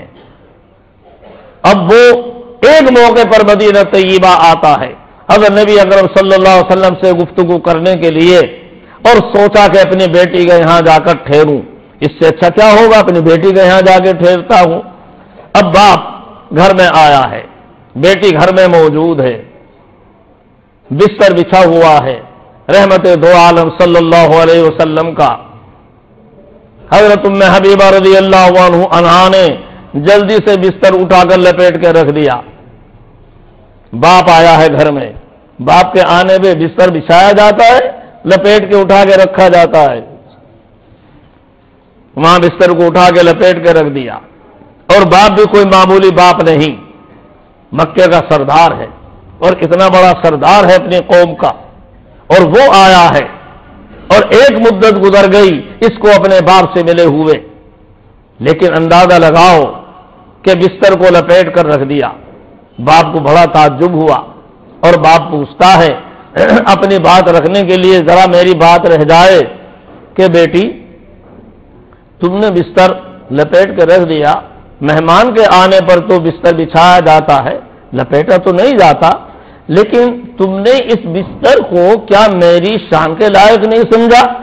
یہ مجھے اس بستر کے لائق نہیں سمجھا۔ اب بھی وہ چاہتا تھا کہ تاکہ یہ کہہ دے کہ یہ بستر ذرا معمولی تھا، تمہارے لائق نہیں تھا، اس لیے میں نے اٹھا کر رکھ دیا، ذرا میری کچھ بات رہ جائے۔ لیکن ازواج مطہرات رضی اللہ عنہن کو دیکھو، کس طرح انہوں نے بھی اپنے دلوں کے ٹکڑے کر ڈالے تھے، اور کس طرح اللہ کے محبوب کی عظمت ان کے دلوں میں بھری ہوئی تھی. وہ جواب دیتی ہیں لاگ لپیٹ کے بجائے صاف صاف جواب دیتی ہیں یہ اللہ کے محبوب اور اللہ کے رسول کا بستر ہے اور تم ناپاک ہو. اس پاک اور مقدس بستر پر کوئی کافر ناپاک نہیں بیٹھ سکتا. تم اس بستر کے لائق نہیں ہو. ذرا اندازہ لگاؤ صحابہ رضی اللہ عنہ اجمعین کی عظمت کا، ازواج مطہرات رضی اللہ عنہن کا، اور کسی ایک کی یہ حالت نہیں تھی. تمام ازواج مطہرات رضی اللہ عنہن کی یہی حالت تھی کہ ان کے دلوں کے اندر وہ عظمت تھی اللہ کے محبوب صلی اللہ علیہ وسلم کی. اسی لیے آپ کی ایک ایک باتیں گھر میں جو پیش آتی تھیں وہ امت کے سامنے رکھتی تھی، چونکہ سمجھتی تھی کہ اللہ کے محبوب کی ایک ایک بات یہ امت کے لیے اسوہ اور نمونہ ہے. خیر، میں تو اس کو ذکر کر رہا تھا اور ضمنی بات چل گئی کہ اللہ حضرت عائشہ ام المومنین حضرت عائشہ رضی اللہ عنہا نے جواب دیا کہ حضرت نبی اکرم صلی اللہ علیہ وسلم کے حسن کے بارے میں ایسی باتیں نہیں سنی گئیں جس طرح حضرت سیدنا یوسف علیہ السلام کے بارے میں سنی گئی ہیں. تو اس کے بارے میں یہ جواب دیا ہے ام المومنین حضرت عائشہ صدیقہ رضی اللہ عنہا نے. اگر وہ مصر کی عورتوں نے یوسف علیہ السلام کو دیکھا اپنی انگلیوں کو کاٹ ڈالا، لیکن اگر میرے محبوب صلی اللہ علیہ وسلم کا رخ انور دیکھ لیتی تو وہ اپنے دلوں کے ٹکڑے کر ڈالتی. حضرت نبی اکرم صلی اللہ علیہ وسلم کو اللہ تعالیٰ نے حسن و جمال بھی ساری دنیا سے زیادہ دیا، اور ایک ایک چیز اللہ نے اپنے محبوب کی سب سے زیادہ کامل اور مکمل بنائی. آپ کی ایک ایک چیز سب سے زیادہ حسین. آپ کا لعاب مبارک دیکھو، آپ کا پسینہ مبارک دیکھو، آپ کے لعاب مبارک کا عالم. ابھی آپ نے دیکھا کہ صدیق اکبر رضی اللہ تعالی عنہ کو سانپ نے ڈسا اور آپ نے وہ لعاب مبارک لگایا، زہر کا اثر ختم. ابو قتادہ رضی اللہ عنہ کی غزوہ احد میں آنکھ نکل گئی. حضرت نبی اکرم صلی اللہ علیہ وسلم کی حفاظت کرتے ہوئے اور وہ آنکھ ہاتھ میں گر گئی اور لے کر حاضر ہوتے ہیں، آقا میری آنکھ نکل گئی ہے. ارشاد ہوتا ہے کیا چاہتے ہو، آنکھ چاہتے ہو یا جنت چاہتے ہو؟ ایک چیز لے لو، یا تو جنت لے لو اس کے بدلے میں جنت، اور اگر تم چاہو تو تمہاری آنکھ درست کر دی جائے. صحابہ کو بھی اللہ نے کیا سمجھ عطا فرمائی تھی. عرض کرتے ہیں کہ حضرت مجھے تو جنت بھی چاہیے اور میری بیوی مجھ سے بہت محبت کرتی ہے اور مجھے بغیر آنکھ کے دیکھے گی تو پسند نہیں کرے گی. حضرت میری آنکھ بھی درست ہو جائے. حضرت نبی اکرم صلی اللہ علیہ وسلم نے وہ ان کی آنکھ اپنے دست مبارک میں لی اور اس کو لعاب دہن لگایا اور آپ نے اپنے دست مبارک سے خود آنکھ کے حلقے کے اندر رکھ دیا. اور ابو قتادہ رضی اللہ عنہ فرماتے ہیں کہ وہ آنکھ پہلے سے بھی زیادہ حسین، پہلے سے بھی زیادہ پر رونق اور پہلے سے بھی زیادہ روشن ہو گئی. اللہ نے اپنے محبوب صلی اللہ علیہ وسلم کو کیا بنایا تھا. آپ کے لعاب مبارک کا یہ عالم. شکایت کی گئی کہ حضرت کنویں کا پانی کڑوا ہے، کھارا ہے، لوگ پی نہیں سکتے. فرمایا بہت اچھا، پانی لاؤ.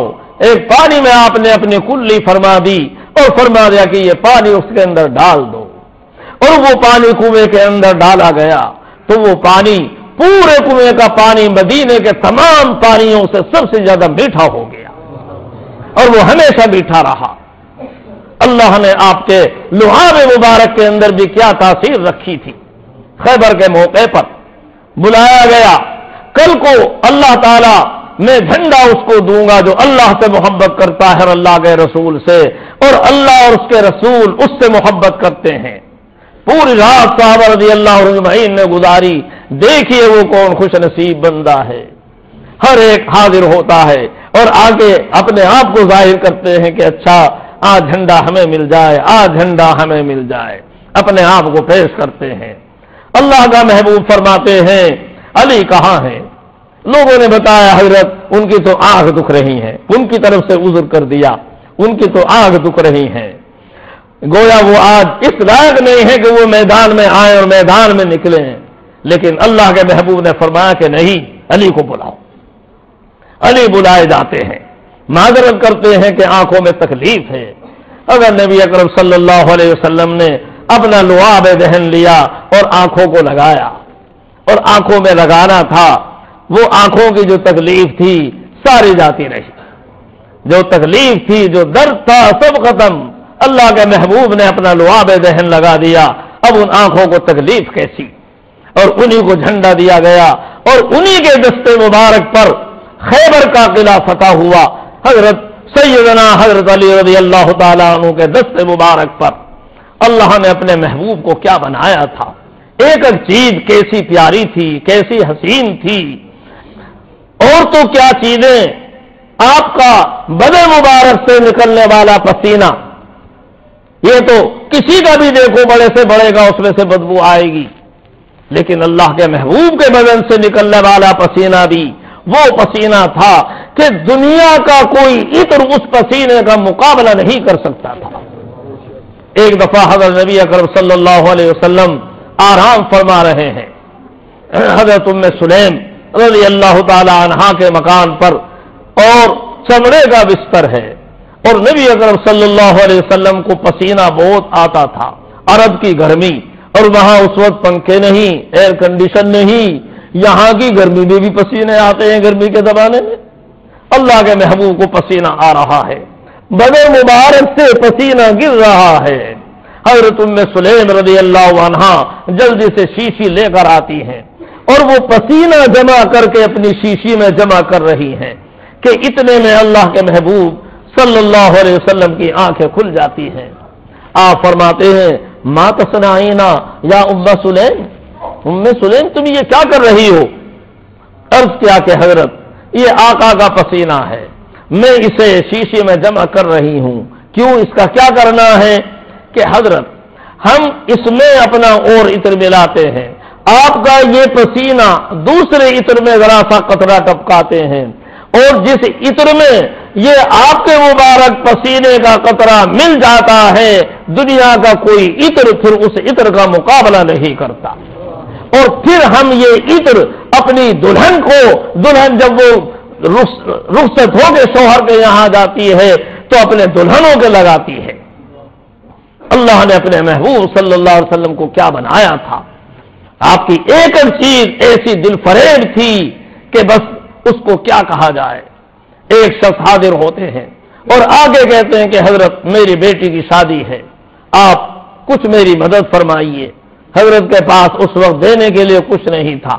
حضرت نے فرمایا کہ اچھا کوئی شیشی لے آؤ، اور تو کوئی چیز اس وقت میں نہیں ہے۔ وہ شیشی لے کر آیا، آپ نے اپنے بازو مبارک سے پسینہ سوتا اور اس شیشی کے اندر اسے بھر دیا، ڈاٹ لگا دی، فرمایا کہ اس کو لے جاؤ، اپنی بیٹی کو دے دینا، اپنے شوہر کے یہاں گئے تو اس کو استعمال کر لیا کرے۔ چنانچہ وہ بیٹی شوہر کے یہاں گئی اور اس نے پسینہ، وہ عطر جو شیشی میں دیا ہے اللہ کے محبوب نے، اسے استعمال کرتی ہیں۔ اس کی خوشبو پورے گھر میں مہکتی ہے، باہر تک مہکتی ہے، یہاں تک کہ لوگ گزرتے ہیں کہتے ہیں بھائی اس گھر میں سے کیسی خوشبو آتی ہے، کیسی خوشبو آتی ہے، کیسی خوشبو آتی ہے، یہاں تک کہ کہتے ہیں کہ وہ گھر ہی بیت المطیبین مشہور ہو گیا، خوشبو والوں کا گھر، ارے خوشبو والوں کا گھر۔ اللہ نے اپنے محبوب صلی اللہ علیہ وسلم کو کیا بنایا تھا۔ اگر نبی اکرم صلی اللہ علیہ وسلم کسی سے مصافحہ فرماتے، دن بھر اپنے ہاتھ میں وہ اس کی خوشبو محسوس کرتا تھا، اور لوگ پہچان لیتے تھے کہ اس سے اللہ کے محبوب نے آج مصافحہ کیا ہے۔ اگر اللہ کا محبوب صلی اللہ علیہ وسلم کسی بچے کے سر پر اپنا دست مبارک رکھتے تھے تو اس بچے کے سر سے خوشبو آیا کرتی تھی، اور وہ بچہ دوسرے بچوں میں پہچانا جاتا تھا، یہ وہ بچہ ہے کہ جس کے سر پر اللہ کے محبوب نے اپنا دست مبارک رکھا ہے۔ جس رستے کو گزرتے تھے اللہ کے محبوب صلی اللہ علیہ وسلم، اس رستے سے خوشبو آتی تھی، لوگ اس رستے میں خوشبو سن کر پہچان جاتے تھے کہ اللہ کا محبوب اس راستے سے گیا ہے۔ ابھی اس راہ سے کوئی گیا ہے، کہے دیتی ہے شوخی نقش پاکی، ابھی اس راہ سے کوئی گیا ہے، کہے دیتی ہے شوخی نقش پاکی۔ وہ راستہ بتاتا تھا، مہکتا تھا، اللہ کا محبوب اس راستے سے گیا ہے۔ اللہ کے محبوب صلی اللہ علیہ وسلم کی کس کس ادا کو بیان کیا جا سکتا ہے؟ آپ کا خون مبارک ایک دفعہ پچھلے لگوائے، معترض حضرات اعتراض کرتے ہیں، لیکن جو حقیقت ہے اس کو کیا کیا جائے اور اس کو بیان کرنے میں کیا شرم کی بات ہے۔ اب کوئی اگر اللہ کے محبوب کو اپنے اوپر قیاس کرتا ہے تو یہ اس کا قصور ہے، کسی کا کیا قصور ہے؟ اللہ کے محبوب نے پچھنے لگوائے، حضرت عبداللہ ابن زبیر رضی اللہ عنہ کو دیا، جاؤ اسے دفن کراؤ۔ انہیں معلوم ہے اللہ کے محبوب کے بدن کے اندر کی چیزیں بھی نکلنے والی ناپاک نہیں ہیں۔ اللہ کا محبوب دنیا کے انسانوں کی طرح نہیں ہے، یہ تو اللہ کا محبوب ہے۔ آپ کے جسم سے نکلنے والی ایک ایک چیز بھی پاک ہے، وہ ناپاک ہے ہی نہیں۔ آپ کا تو خون بھی پاک ہے۔ اب کہنے والے کہتے رہیں صاحب خون ناپاک ہے، ارے ہمارا تمہارا خون ناپاک ہے، اللہ کے محبوب کا خون ناپاک نہیں ہے۔ اللہ کے محبوب کے بدن سے نکلنے والے بول و برات وہ بھی ناپاک نہیں ہے، آپ کے تو بول و برات بھی پاک ہے۔ اور اللہ کا نبی کسی جگہ پیشاب کرتا ہے، وہ زمین اس کو اپنے اوپر نہیں رہنے دیتی، فوراً نگل جاتی ہے اپنے اندر اور جذب کر لیتی ہے۔ اور اللہ کا محبوب کسی جگہ اگر اپنی ضرورت پوری کرتا ہے قضاء حاجت، تو آپ کے بدن مبارک سے جو فضلہ نکلا زمین اس کو فوراً نگل جاتی ہے۔ کسی نے کبھی نہیں دیکھا کہ زمین کے اوپر کسی جگہ آپ کا بول و برات پڑا رہ گیا ہو۔ اور جب کوئی صحابی وہاں جا کر دیکھتا تھا تو مشک کی خوشبو وہاں سے آتی تھی، اس کے علاوہ وہاں کچھ نظر نہیں آتا تھا۔ اب اگر کوئی کہتا ہے کہ صاحب یہ تو پاخانے کو پاک بتا رہے ہیں اور پاخانہ تو ناپاک ہے، ارے ناپاک ہے، ہمارا تمہارا ناپاک ہے، ساری دنیا کا پاخانہ ناپاک ہے، لیکن اللہ کے محبوب کا پاخانہ بھی پاک ہے، ان کا پیشاب بھی پاک ہے، ان کا بدن سے نکلنے والا خون وہ بھی پاک ہے۔ عبداللہ ابن زبیر رضی اللہ تعالی عنہ نے وہ پیشاب لیا، نہیں وہ خون لیا جو آپ نے پچھنے لگوائے تھے، آپ نے کہا جاؤ جا کے دفن کر دو۔ وہ جاتے ہیں عبداللہ ابن زبیر رضی اللہ عنہ، کہا کہ آج تو اچھا موقع ہے، اور اوٹ میں جا کر وہ تمام خون پی جاتے ہیں عبداللہ ابن زبیر رضی اللہ عنہ۔ کیا ان کی دانثاری، ذرا انداز تو لگاؤ، کیا دانثاری تھی صحابہ رضی اللہ عنہ اجمعین کی کہ خون مبارک کو بھی وہ پی جاتے ہیں۔ آ کے عرض کیا، اب نے پوچھا کیا ہوا؟ کہ حضرت دفن کرایا۔ کہاں دفن کر دیا؟ حضرت اپنے اندر دفن کر لیا۔ اگر نبی اکرم صلی اللہ علیہ وسلم نے فرمایا کہ جس بدن کے اندر اللہ کے محبوب اور اللہ کے نبی کا خون مل گیا، اب اس کے اوپر جہنم تو حرام ہو گئی، کہ جس کے خون میں اور بدن میں اللہ کے نبی کا، اللہ کے محبوب کا خون ہو، اب اس کو جہنم نہیں چھو سکتی، جہنم تو حرام ہو گئی۔ لیکن تم کو فتنہ پیش آئے گا، چونکہ اللہ کے نبی کو فتنے پیش آتے ہیں، بڑی بڑی قربانیاں دینی پڑتی ہیں، تم کو بھی قربانی دینی پڑے گی اور چکانی پڑے گی۔ چنانچہ اس کے بعد سے حضرت عبداللہ ابن زبیر رضی اللہ عنہ کے منہ سے ہمیشہ مشک کی خوشبو آتی تھی، ان کے منہ سے ہمیشہ مشک کی خوشبو آتی تھی، یہاں تک کہ جب ان عبداللہ ابن زبیر رضی اللہ عنہ کو خلیفہ بنایا گیا، یزید کا زمانہ ہے اور ان کو یزید کے ہاتھ پر بیعت ہوئی ہے، لیکن عبداللہ ابن زبیر رضی اللہ عنہ کے ہاتھ پر وہاں مدینے کے لوگوں نے بیعت کی، اور پھر جب یزید کی فوجیں وہاں آئی تو یہ نکل کر مکہ مکرمہ چلے گئے اور مکہ مکرمہ کے لوگوں نے ان کو اپنا خلیفہ بنا لیا۔ لیکن یزید کی فوجیں حجاج ابن یوسف نے وہاں مکہ مکرمہ پر چڑھائی کی اور وہیں عبداللہ ابن زبیر رضی اللہ عنہ کو شہید کیا، اور خانہ کعبے کو بھی اس نے شہید کیا، اور اسی حالت میں عبداللہ ابن زبیر رضی اللہ عنہ کو پھر وہاں سولی پر لٹکایا جاتا ہے۔ لیکن یہ سولی پر جسم لٹک رہا ہے اور آج بھی اس کے منہ سے مشک کی خوشبو آ رہی ہے. جب تک یہ زمین پر رہا یہ جسم اس کے منہ سے مشک کی خوشبو آتی رہی، برابر مشک کی خوشبو آتی رہی. اگر نبی اکرم صلی اللہ علیہ وسلم کی کس کس چیز کو بیان کیا جا سکتا ہے؟ آپ کے بول و براز، آپ کا پسینہ مبارک، آپ کی اور دوسری چیزیں، ایک ایک چیز کو کیا بیان کیا جا سکتا ہے؟ اللہ نے اپنے محبوب کو کیا بنایا تھا، اور اللہ نے اپنے محبوب کے صحابہ رضی اللہ تعالی عنہ اجمعین کو بھی کیسا چنا تھا، اسی کو میں نے کہا. اور پھر اللہ کی رحمت دیکھیے کہ اللہ نے ایسا محبوب بنایا اور پھر حکم دے دیا کہ تم میرے محبوب کا اتباع کرو اور میرے محبوب کی صورت شکل بنا کر آؤ.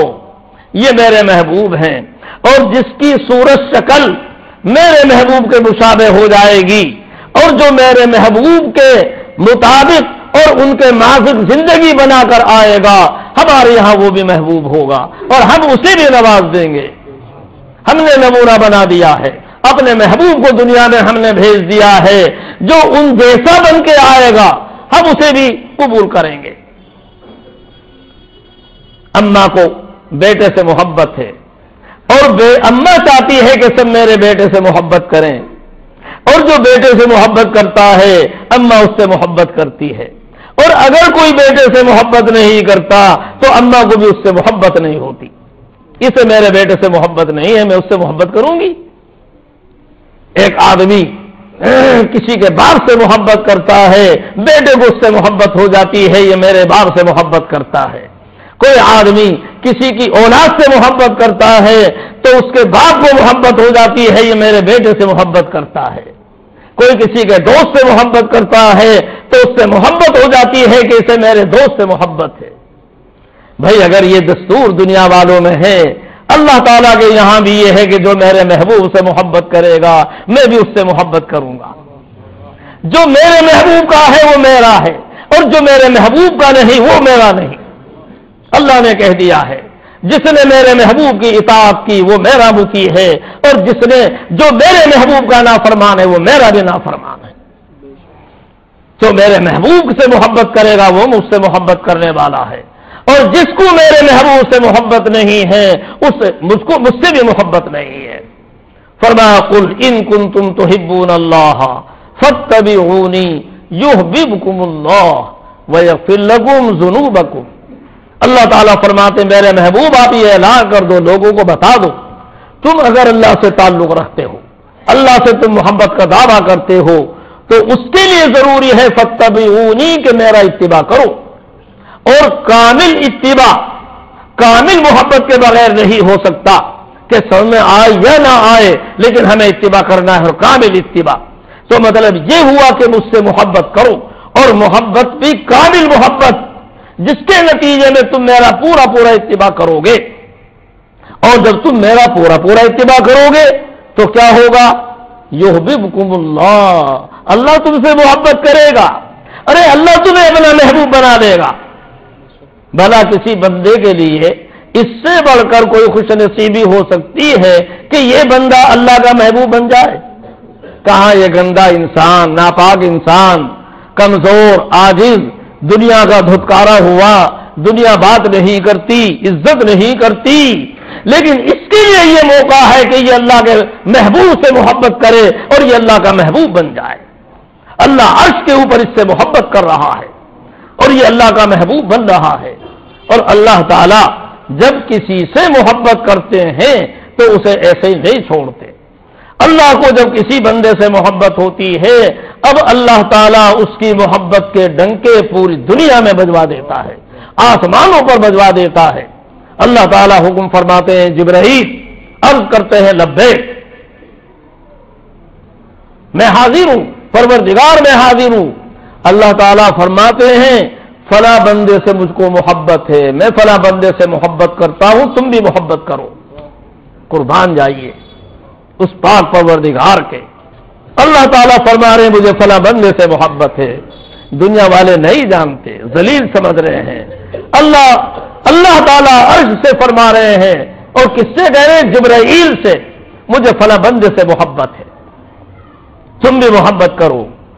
جبرائیل بھی محبت کرنے لگتے ہیں، حکم ہوتا ہے یہی اعلان 7ویں آسمان سے کر دو، فلاں بندے سے اللہ کو محبت ہے اور میں بھی محبت کرتا ہوں اور تم بھی محبت کرو۔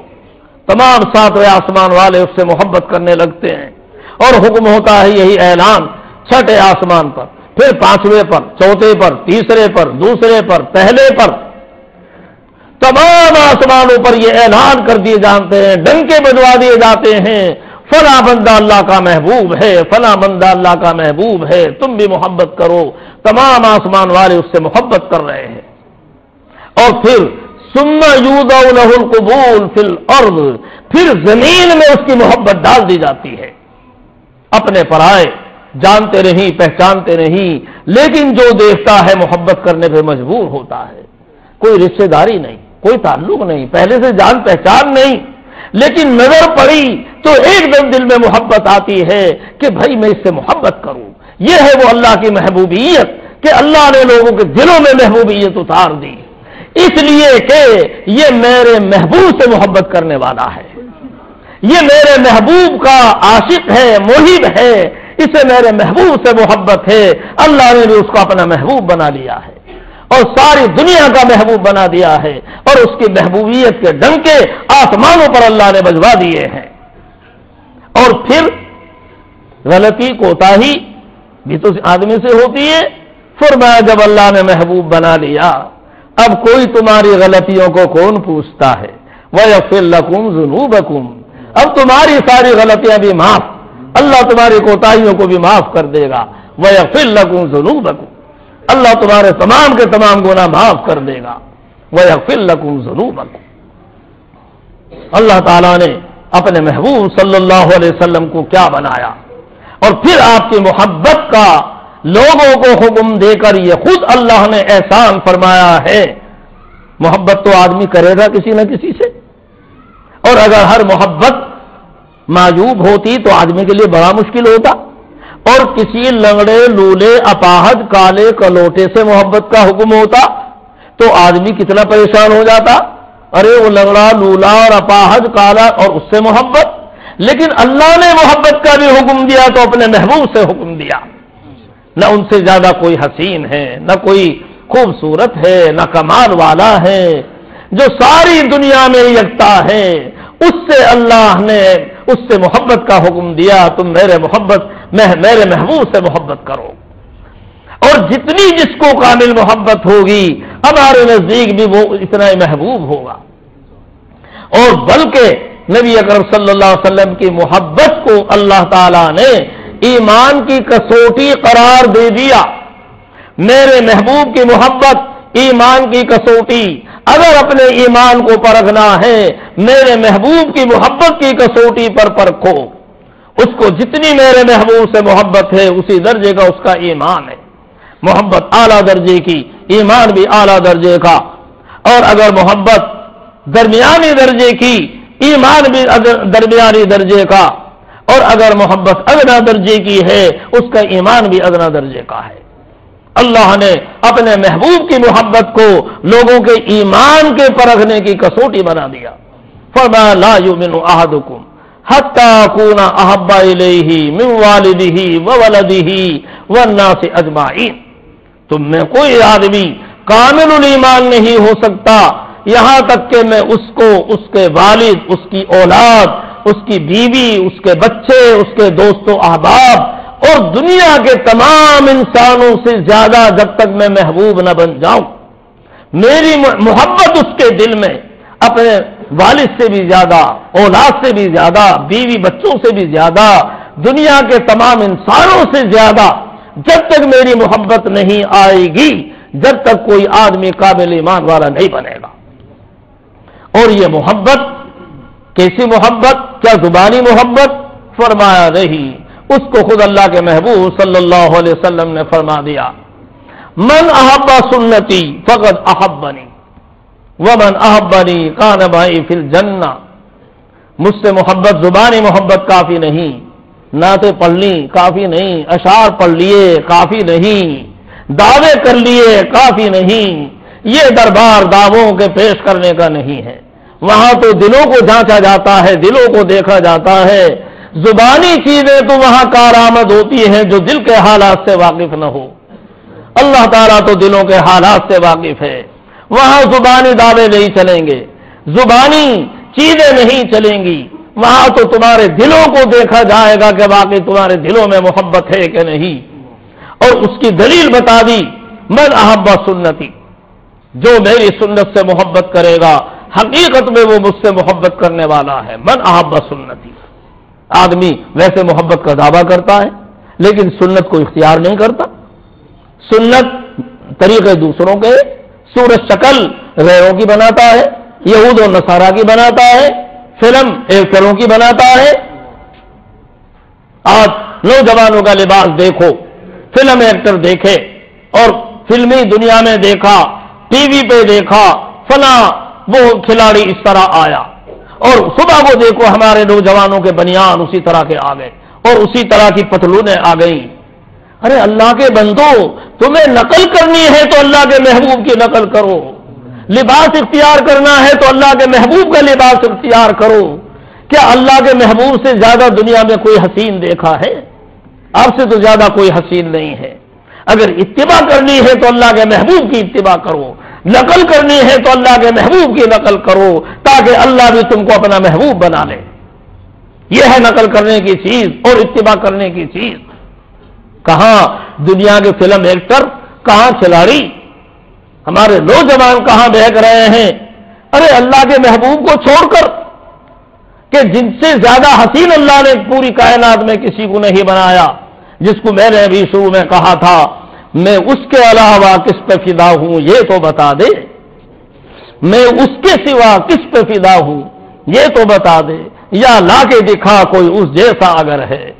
ارے پوری کائنات میں پھر جاؤ، آدم علیہ السلام کے زمانے سے ساری دنیا کو دیکھو، قیامت تک کو دیکھو، کہ اس پوری دنیا میں آپ سے زیادہ کوئی حسین پیدا ہوا ہے؟ فرشتوں میں دیکھو، ساری کائنات میں دیکھو، آپ سے زیادہ تو حسین اللہ نے کسی کو نہیں بنایا۔ پھر اس ذات عالی کے علاوہ اور اسے چھوڑ کر ان ناپاک لوگوں کی نقل کریں، گندے لوگ، استنجا کرنا نہیں آتا، پیشاب کا وہ معلوم نہیں، گندے لوگ، اللہ کے دشمن، اللہ کے نافرمان، ایمان سے کوئی واسطہ نہیں، اور ہم ان کی صورت اختیار کریں اور ان کے لباسوں کو اختیار کریں۔ بہت افسوس کی چیز ہے، بہت افسوس کی چیز ہے۔ ہمیں تو چاہیے کہ ایک ایک چیز کے اندر اللہ کے محبوب کو نمونہ بنائیں، ہم اپنے لباسوں کو بنائیں۔ اللہ کے محبوب کا لباس کیسا تھا؟ ہم اپنے چہروں پر داڑیاں سجائیں، اللہ کے محبوب کی داڑھی کیسی تھی؟ ہم اپنے چلنے کا طریقہ اختیار کریں، اللہ کا محبوب کس طرح چلتا تھا، اللہ کا محبوب وضو کیسے کرتا تھا، ہم اس طرح وضو کریں گے۔ اللہ کا محبوب نماز کس طرح پڑھتا تھا، اس طرح نماز پڑھیں گے۔ اللہ کا محبوب گھر میں اپنی بیویوں کے ساتھ کس طرح زندگی گزارتا تھا، آج ہم اپنے گھروں میں اس طرح کی زندگی گزاریں گے۔ ہم اگر اپنے گھروں میں اس طرح کی زندگی گزاریں جس طرح اللہ کا محبوب اپنے گھر میں زندگی گزارتا تھا، آج ہمارے یہ گھر جنت کا نمونہ بن جائے، اور اس سنت کو چھوڑ کر آج ہمارے گھر جہنم کدے بنے ہوئے ہیں۔ لیکن اللہ کے محبوب کی سنت کو اختیار کریں گے، اپنے گھروں میں وہ طریقہ لائیں گے، ہمارے یہ گھر جنت کا نمونہ بنیں گے۔ اللہ کا محبوب اپنے پڑوسیوں سے کس طرح ملتا تھا، چھوٹوں سے کس طرح ملتا تھا، بڑوں سے کس طرح ملتا تھا، اپنے دوستوں سے کس طرح ملتا تھا، اور مخالفین تکلیف دینے والوں سے کیا معاملہ کرتا تھا، انہیں کس طرح درگزر کر دیتا تھا، کیسے معاف کر دیتا تھا، آپ کی صحابت کی عادت کیا تھی، اور آپ کی داد و دہش کا عالم کیا تھا، اور کس طرح آپ اپنی ضروریات پر دوسروں کی ضروریات کو ترجیح دیتے تھے۔ ایک ایک چیز میں جب ہم اللہ کے محبوب صلی اللہ علیہ وسلم کے مبارک طریقوں کو معلوم کر کر کے اپنی زندگی میں لائیں گے، اور ہم مکمل نمونہ بننے کی کوشش کریں گے، اللہ کے محبوب کا نمونہ، کہ ہمارے نوجوان جدھر کو نکلیں لوگ دیکھ کر سمجھیں، ان کی صورت کو دیکھ کر، شکل کو دیکھ کر، لباس کو دیکھ کر، ان کے اٹھنے بیٹھنے کو دیکھ کر، اگر ارے یہ تو اللہ کے محبوب کا غلام معلوم ہوتا ہے، یہ تو سرکار مدینہ صلی اللہ علیہ وسلم کا غلام معلوم ہوتا ہے، یہ تو اللہ کے محبوب کا غلام معلوم ہوتا ہے۔ کچھ اس طرح جذب کر لوں۔ کسی نے کہا ہے کہ میں اس کے حسن کو اس طرح اپنے اندر جذب کر لوں، تجھی کو پکار اٹھے نکل جاؤں جدھر ہو کر، میں جدھر کو نکلوں سب لوگ تجھی کو پکار اٹھیں، ارے یہ تو فلاں معلوم ہوتا ہے، یہ تو اللہ کے محبوب کا لاڈلا معلوم ہوتا ہے، اللہ کے محبوب کا غلام معلوم ہوتا ہے۔ ہماری صورتیں ایسی بن جائیں جو اللہ کے محبوب کو پسند ہو اور اللہ کے محبوب کی صورت کے مشابہ ہوں۔ ہمارے لباس وہ لباس ہو جائیں جو اللہ کے محبوب کے مشابہ ہوں۔ ہمارا چلنا پھرنا اٹھنا بیٹھنا کھانا پینا غرض کے زندگی کی ایک ایک چیز اس طرح ہو جائے کہ جو اللہ کے محبوب کی زندگی تھی۔ بس یہی اللہ کو مطلوب ہے اور یہی حقیقت میں محبت ہے اللہ سے اور اللہ کے محبوب سے، اور یہی زندگی کا مقصد ہے۔ ہم نے ایسا کر لیا ہم اللہ کے محبوب کے بھی محبوب ہوں گے اور اللہ کے بھی محبوب ہوں گے، اور جب اللہ کے محبوب ہوں گے تو قیامت میں بھی جہاں اللہ کا محبوب ہوگا یہ جو دوسرے محبوب ہیں یہ بھی وہیں ہوں گے۔ یہ تو اللہ کے محبوب سے الگ نہیں ہو سکتے۔ چنانچہ حضرت نبی اکرم صلی اللہ علیہ وسلم نے فرمایا، اور کیا مر مٹنے کی چیز ہے، لوگ اپنی زندگیوں کو اس کے لیے قربان کر دیں۔ اگر یہ دنیا لاکھوں کروڑوں گنے بڑی دنیا ہو اور اس سب کو آدمی قربان کر ڈالے اور پھر یہ چیز میسر آ جائے تو سستا سودا ہے۔ اللہ کے محبوب نے فرمایا، من احبنی کان معی فی الجنہ، ارے سن لو، مجھ سے محبت کرنے والے جنت میں میرے ساتھی ہوں گے۔ من احبنی کان معی فی الجنہ، مجھ سے محبت کرنے والے جنت میں میرے ساتھی ہوں گے۔ کیا مر مٹنے کی چیز ہے، آدمی پوری زندگی قربان کر ڈالے، اپنی جان کو قربان کرے، مال کو قربان کرے، اور یہ دنیا کیا ہے، جیسی کروڑوں دنیایں ہوں سب کو قربان کرے، اور پھر جنت کے اندر اللہ کے محبوب کی معیت مل جائے۔ بتاؤ سستا سودا ہے کہ نہیں؟ یقیناً سستا سودا ہے۔ جمع دے چند دادم جاں خریدم، بحمد اللہ عجب ارزاں خریدم، جمع دے چند دادم جاں خریدم، بحمد اللہ عجب ارزاں خریدم۔ یہی وہ چیز ہے۔ صحابہ رضی اللہ تعالیٰ اجمعین نے اپنی زندگیوں کو قربان کر ڈالا، مدینے کو قربان کیا، مدینے کی عبادتوں کو قربان کیا، وہاں کی حاضری کو قربان کیا، اور اللہ کے محبوب کی سنتوں کو زندہ کرنے کے لیے دنیا میں نکل کھڑے ہوئے، دنیا میں گئے، کونوں میں گئے، میرے محبوب کی سنتیں دنیا کے اندر زندہ ہو جائیں۔ اولیاء کرام، مشائخ اعظام، جن کو آج دنیا ان کا نام بھی عقیدت سے لیتی ہے، آپ کے قریب میں حضرت خواجہ معین الدین چشتی اجمیری رحمۃ اللہ علیہ، حضرت اقدس خواجہ قطب الدین بختیار کاکی رحمۃ اللہ علیہ، حضرت اقدس فرید الدین بن شکر رحمۃ اللہ علیہ، حضرت اقدس سلطان الاولیاء حضرت نظام الدین رحمۃ اللہ علیہ، ان کی زندگیوں کو دیکھو کس طرح انہوں نے اپنے آپ کو قربان کیا ہے اللہ کے محبوب کی سنتوں کو پھیلانے کے لیے۔ خواجہ معین الدین چشتی اجمیری رحمۃ اللہ علیہ، مشہور ہے کہ 90 لاکھ لوگوں نے ان کے ہاتھ پر کلمہ پڑھا ہے، اور ان کے جانشین ہوئے ہیں خواجہ قطب الدین بختیار کاکی رحمۃ اللہ علیہ، جنہوں نے ان کے اس مشن کو دنیا میں پھر جاری کیا ہے، اور پھر ان کے خلیفہ ہوئے ہیں خواجہ فرید الدین گن شکر رحمۃ اللہ علیہ، کہ جن کے ذریعے سے دنیا میں کتنا ایمان پھیلا ہے۔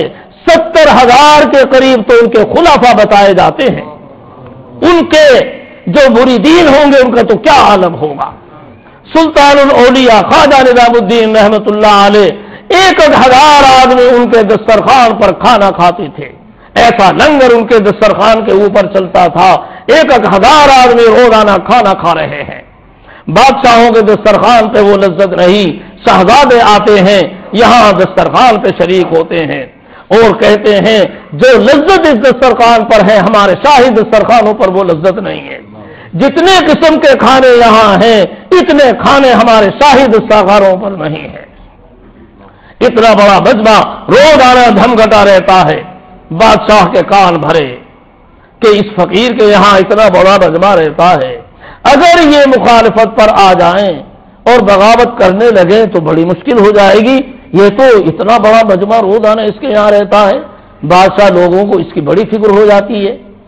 بادشاہ نے کہا یہ ہماری تو رعایا ہے جو ان کو ہدیے دیتی ہیں اور جن کی وجہ سے یہ لنگر خانہ چلتا ہے اور لوگوں کا ہجوم رہتا ہے. ہم اپنی رعایا میں حکم دیتے ہیں کہ کل سے کوئی ہدیہ نہ دے. کوئی ہدیہ نہیں دے گا لنگر خانہ خود ہی ختم ہو جائے گا. آگے یہ حضرت کو بھی بتایا کہ حضرت آپ تو بادشاہ سلامت نے یہ اعلان کیا ہے. حضرت مسکرائے. یہ لوگوں کی نظر بس یہیں پر ہے کہ لوگوں کے ہدیے سے کام چل رہا ہے. انہیں یہ معلوم نہیں وہ فی السماء رزقکم وما توعدون. تمہارا رزق تو آسمانوں پر ہے. ارے عرش والے سے ہمارا خود تعلق ہے. عرش والا ہمیں خود دیتا ہے. جو بادشاہ کو دیتا ہے وہ عرش کا مالک فقیروں کو بھی دیتا ہے. یہ لنگر خانہ کوئی لوگوں کی داد و دہشت پر موقوف ہے؟ یہ تو عرش والا ہم کو دیتا ہے. خادم کو بلایا مطبخ کے نادم کو اور فرمایا کہ کل سے کھانا دگنا تیار ہوگا. آج تک جتنا کھانا پکاتے تھے کل سے دگنا تیار کرو. اور حکم دے دیا کھانے کی بھی اجازت ہے اور لے جانے کی بھی اجازت ہے. کھانے بھی آؤ یہاں اور اپنے گھروں کو بھی بھر بھر کر لے جاؤ. دنیا کا کوئی بڑے سے بڑا بادشاہ گزرا ہے کہ جس کے یہاں ایسا لنگر خانہ جاری ہو اور جو کہتے ہیں اپنے گھروں کو بھی بھر بھر کر لے جاؤ؟ لیکن یہ اللہ کے جو دوست ہوتے ہیں اور جو اللہ کے لیے اپنی زندگیوں کو قربان کرتے ہیں اللہ کی محبت اور اللہ کے محبوب کی محبت میں، اللہ تعالیٰ ان کو اس طرح دیتا ہے کہ وہ اس طرح کے اعلان کرتے ہیں. بادشاہوں کی یہ مجال نہیں، یہ فقیروں کی مجال ہوتی ہے جن کو اللہ تعالیٰ براہ راست اپنے عرش کے خزانوں سے دیتا ہے اور براہ راست ان کا تعلق اس عرش والے سے ہوتا ہے. میرے بزرگوں، اس سے بڑھ کر کوئی مقصد نہیں کہ اللہ تعالیٰ ہمیں اپنا محبوب بنا لے اور وہ موقوف ہے اللہ کے محبوب کی محبت پر.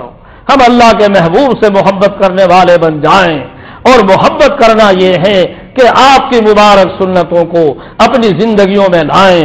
لباس، صورت، شکل، کھانا پینا، بیاہ شادی، ختنہ، عقیقہ، سب چیزوں میں یہ نہ دیکھیں قوم کیا کہتی ہے، یہ نہ دیکھیں برادری کیا کہتی ہے، یہ نہ دیکھیں خاندان کے رسم و رواج کیا ہیں، یہ نہ دیکھیں کہ گھر میں بچے کی امی یہ کہتی ہے اور منہ کی امی یہ کہتی ہے. بس یہ دیکھیں کہ اللہ کیا کہتا ہے اور اللہ کا محبوب کیا کہتا ہے. گو دشمن ہو زمانہ پرواہ نہ چاہیے، پیش نظر تو مرضی جانانا چاہیے. دنیا کی محبت اور دنیا کے منشاؤں کو دیکھ کر کیا کرو گے؟ بس اللہ کے محبوب کی محبت کو دلوں میں بٹھا لو اور ان کو راضی کرنے کی کوشش کر لو. ساری دنیا روٹھ جائے تو روٹھ جائے لیکن اللہ راضی ہو جائے اور اللہ کا محبوب راضی ہو جائے. ساری دنیا ناراض ہو کر آپ کا ذرہ برابر نقصان نہیں کر سکتی اور ساری دنیا آپ پر مہربان ہو جائے. اللہ اور اللہ کا حبیب ناراض ہو جائے، ساری دنیا مل کر ذرہ برابر کسی کو فائدہ نہیں پہنچا سکتی. اس لیے ہم اپنی زندگیوں کے لیے طے کریں. ہم بالکل حضرت نبی اکرم صلی اللہ علیہ وسلم کی مبارک سنتوں کو اختیار کریں گے.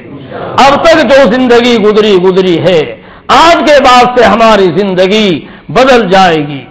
آج کے بعد سے ہم بالکل اللہ کے محبوب کا نمونہ بننے کی کوشش کریں گے.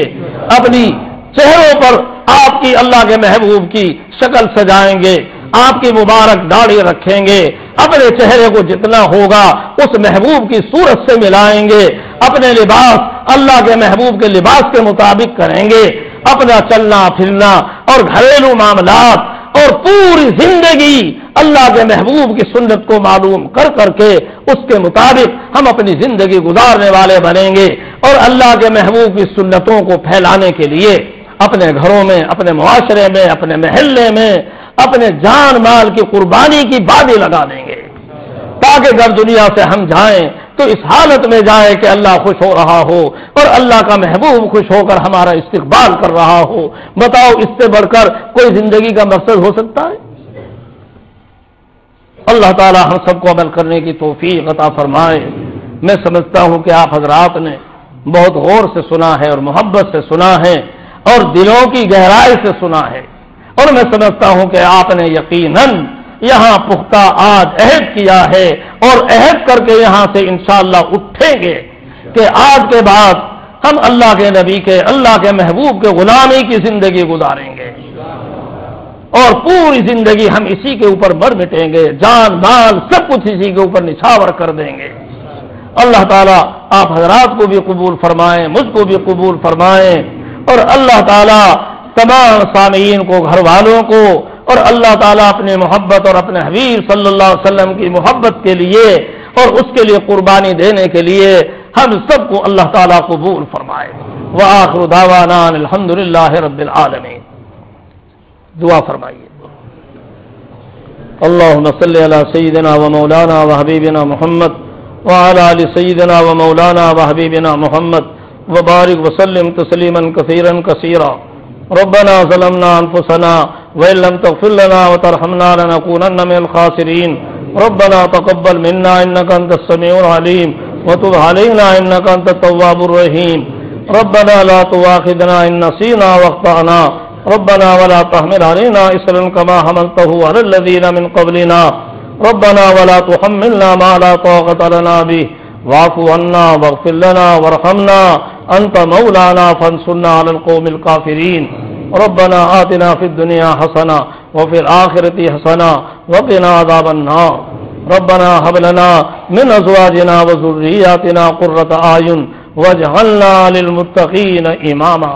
اللهم إنا نسألك ما سألك به نبيك وحبيبك سيدنا محمد صلى الله عليه وسلم، ونعوذ بك من شر ما استعاذك منه نبيك وحبيبك سيدنا محمد صلى الله عليه وسلم، وأنت المستعان وعليك البلاغ، ولا حول ولا قوة إلا بالله العلي العظيم۔ اللهم إنا نسألك حبك وحب حبيبك وحب أوليائك وحب من يحبك وحب آمال يبلغنا إلى حبك۔ اللهم أحينا على حبك وأمتنا على حبك واحشرنا على حبك۔ یا اللہ ہمارے گناہوں کو معاف فرما، ہماری خطائیں لغزشیں معاف فرما، ہماری حاضری قبول فرما، کہنے سننے کو قبول فرما، عمل کرنے کی توفیق عطا فرما۔ یا اللہ حاضرین مجمع کو قبول فرما۔ یا ارحم الراحمین اپنی محبت عطا فرما، اپنی معرفت کی دولت عطا فرما، اپنی ذات عالی کے ساتھ صحیح تعلق نصیب فرما، اپنے حبیب صلی اللہ علیہ وسلم کی پکی سچی محبت عطا فرما، کمال محبت عطا فرما، اتباع سنت کی توفیق عطا فرما، اطاعت سنت کے لیے ہم کو قبول فرما، ہماری اولادوں کو قبول فرما، ہماری نسلوں کو قبول فرما، ہمارے مالوں کو قبول فرما، ہماری جانوں کو قبول فرما۔ یا اللہ بیماروں کو شفا عطا فرما، قرض داروں کو قرض سے سبکدوشی نصیب فرما، پریشان حالوں کی پریشانیاں دور فرما، بے اولادوں کو صالح اولاد عطا فرما، جو نرینہ اولاد کے خواہش مند ہیں ان کو نرینہ اولاد عطا فرما۔ یا ارحم الراحمین جن کی اولاد نافرمان ہیں ان کی اولاد کو فرما بردار بنا دے، جن گھروں میں اختلافات ہیں ان کے اختلافات کو دور کر دے۔ یا اللہ جو گھریلو الجھنوں میں مبتلا ہیں گھریلو الجھنیں دور فرما دے، کاروباری الجھنوں کو دور فرما دے، آپس میں الفت محبت پیدا فرما، اختلافات اور انشقاق کو ختم فرما۔ یا ارحم الراحمین حلال روزی عطا فرما، برکت والی روزی عطا فرما، تنگی ترشی ختم فرما، عالمی طور پر اسلام اور مسلمانوں کی سرخروئی سربلندی کا فیصلہ فرما، پورے عالم میں اسلام کا بول بالا فرما، اپنے محبوب صلی اللہ علیہ وسلم کی مبارک سنتوں کو پورے عالم میں پھیلا دے۔ یا اللہ ان کو پورے عالم میں زندہ فرما دے۔ یا ارحم الراحمین ہم کو اور ہماری اولاد اور ہماری نسلوں کو اور جان و مال کو اپنے محبوب صلی اللہ علیہ وسلم کی مبارک سنتوں کو زندہ کرنے کے لیے یا اللہ ہم سب کو قبول فرما، اور جب وقت آئے تو کامل ایمان پر خاتمہ فرما، موت اور موت کے بعد کی سب منزلیں آسان فرما۔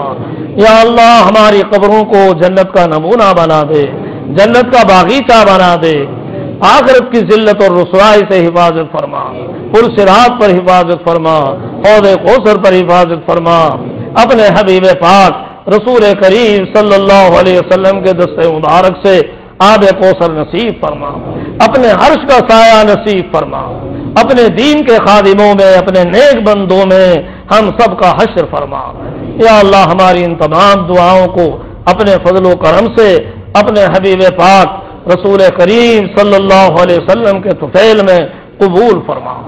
وصلی اللہ تعالی علی خیر خلقہ سیدنا و مولانا و حبیبنا محمد وعلی آلہ و اصحابہ اجمعین برحمتک یا ارحم الراحمین۔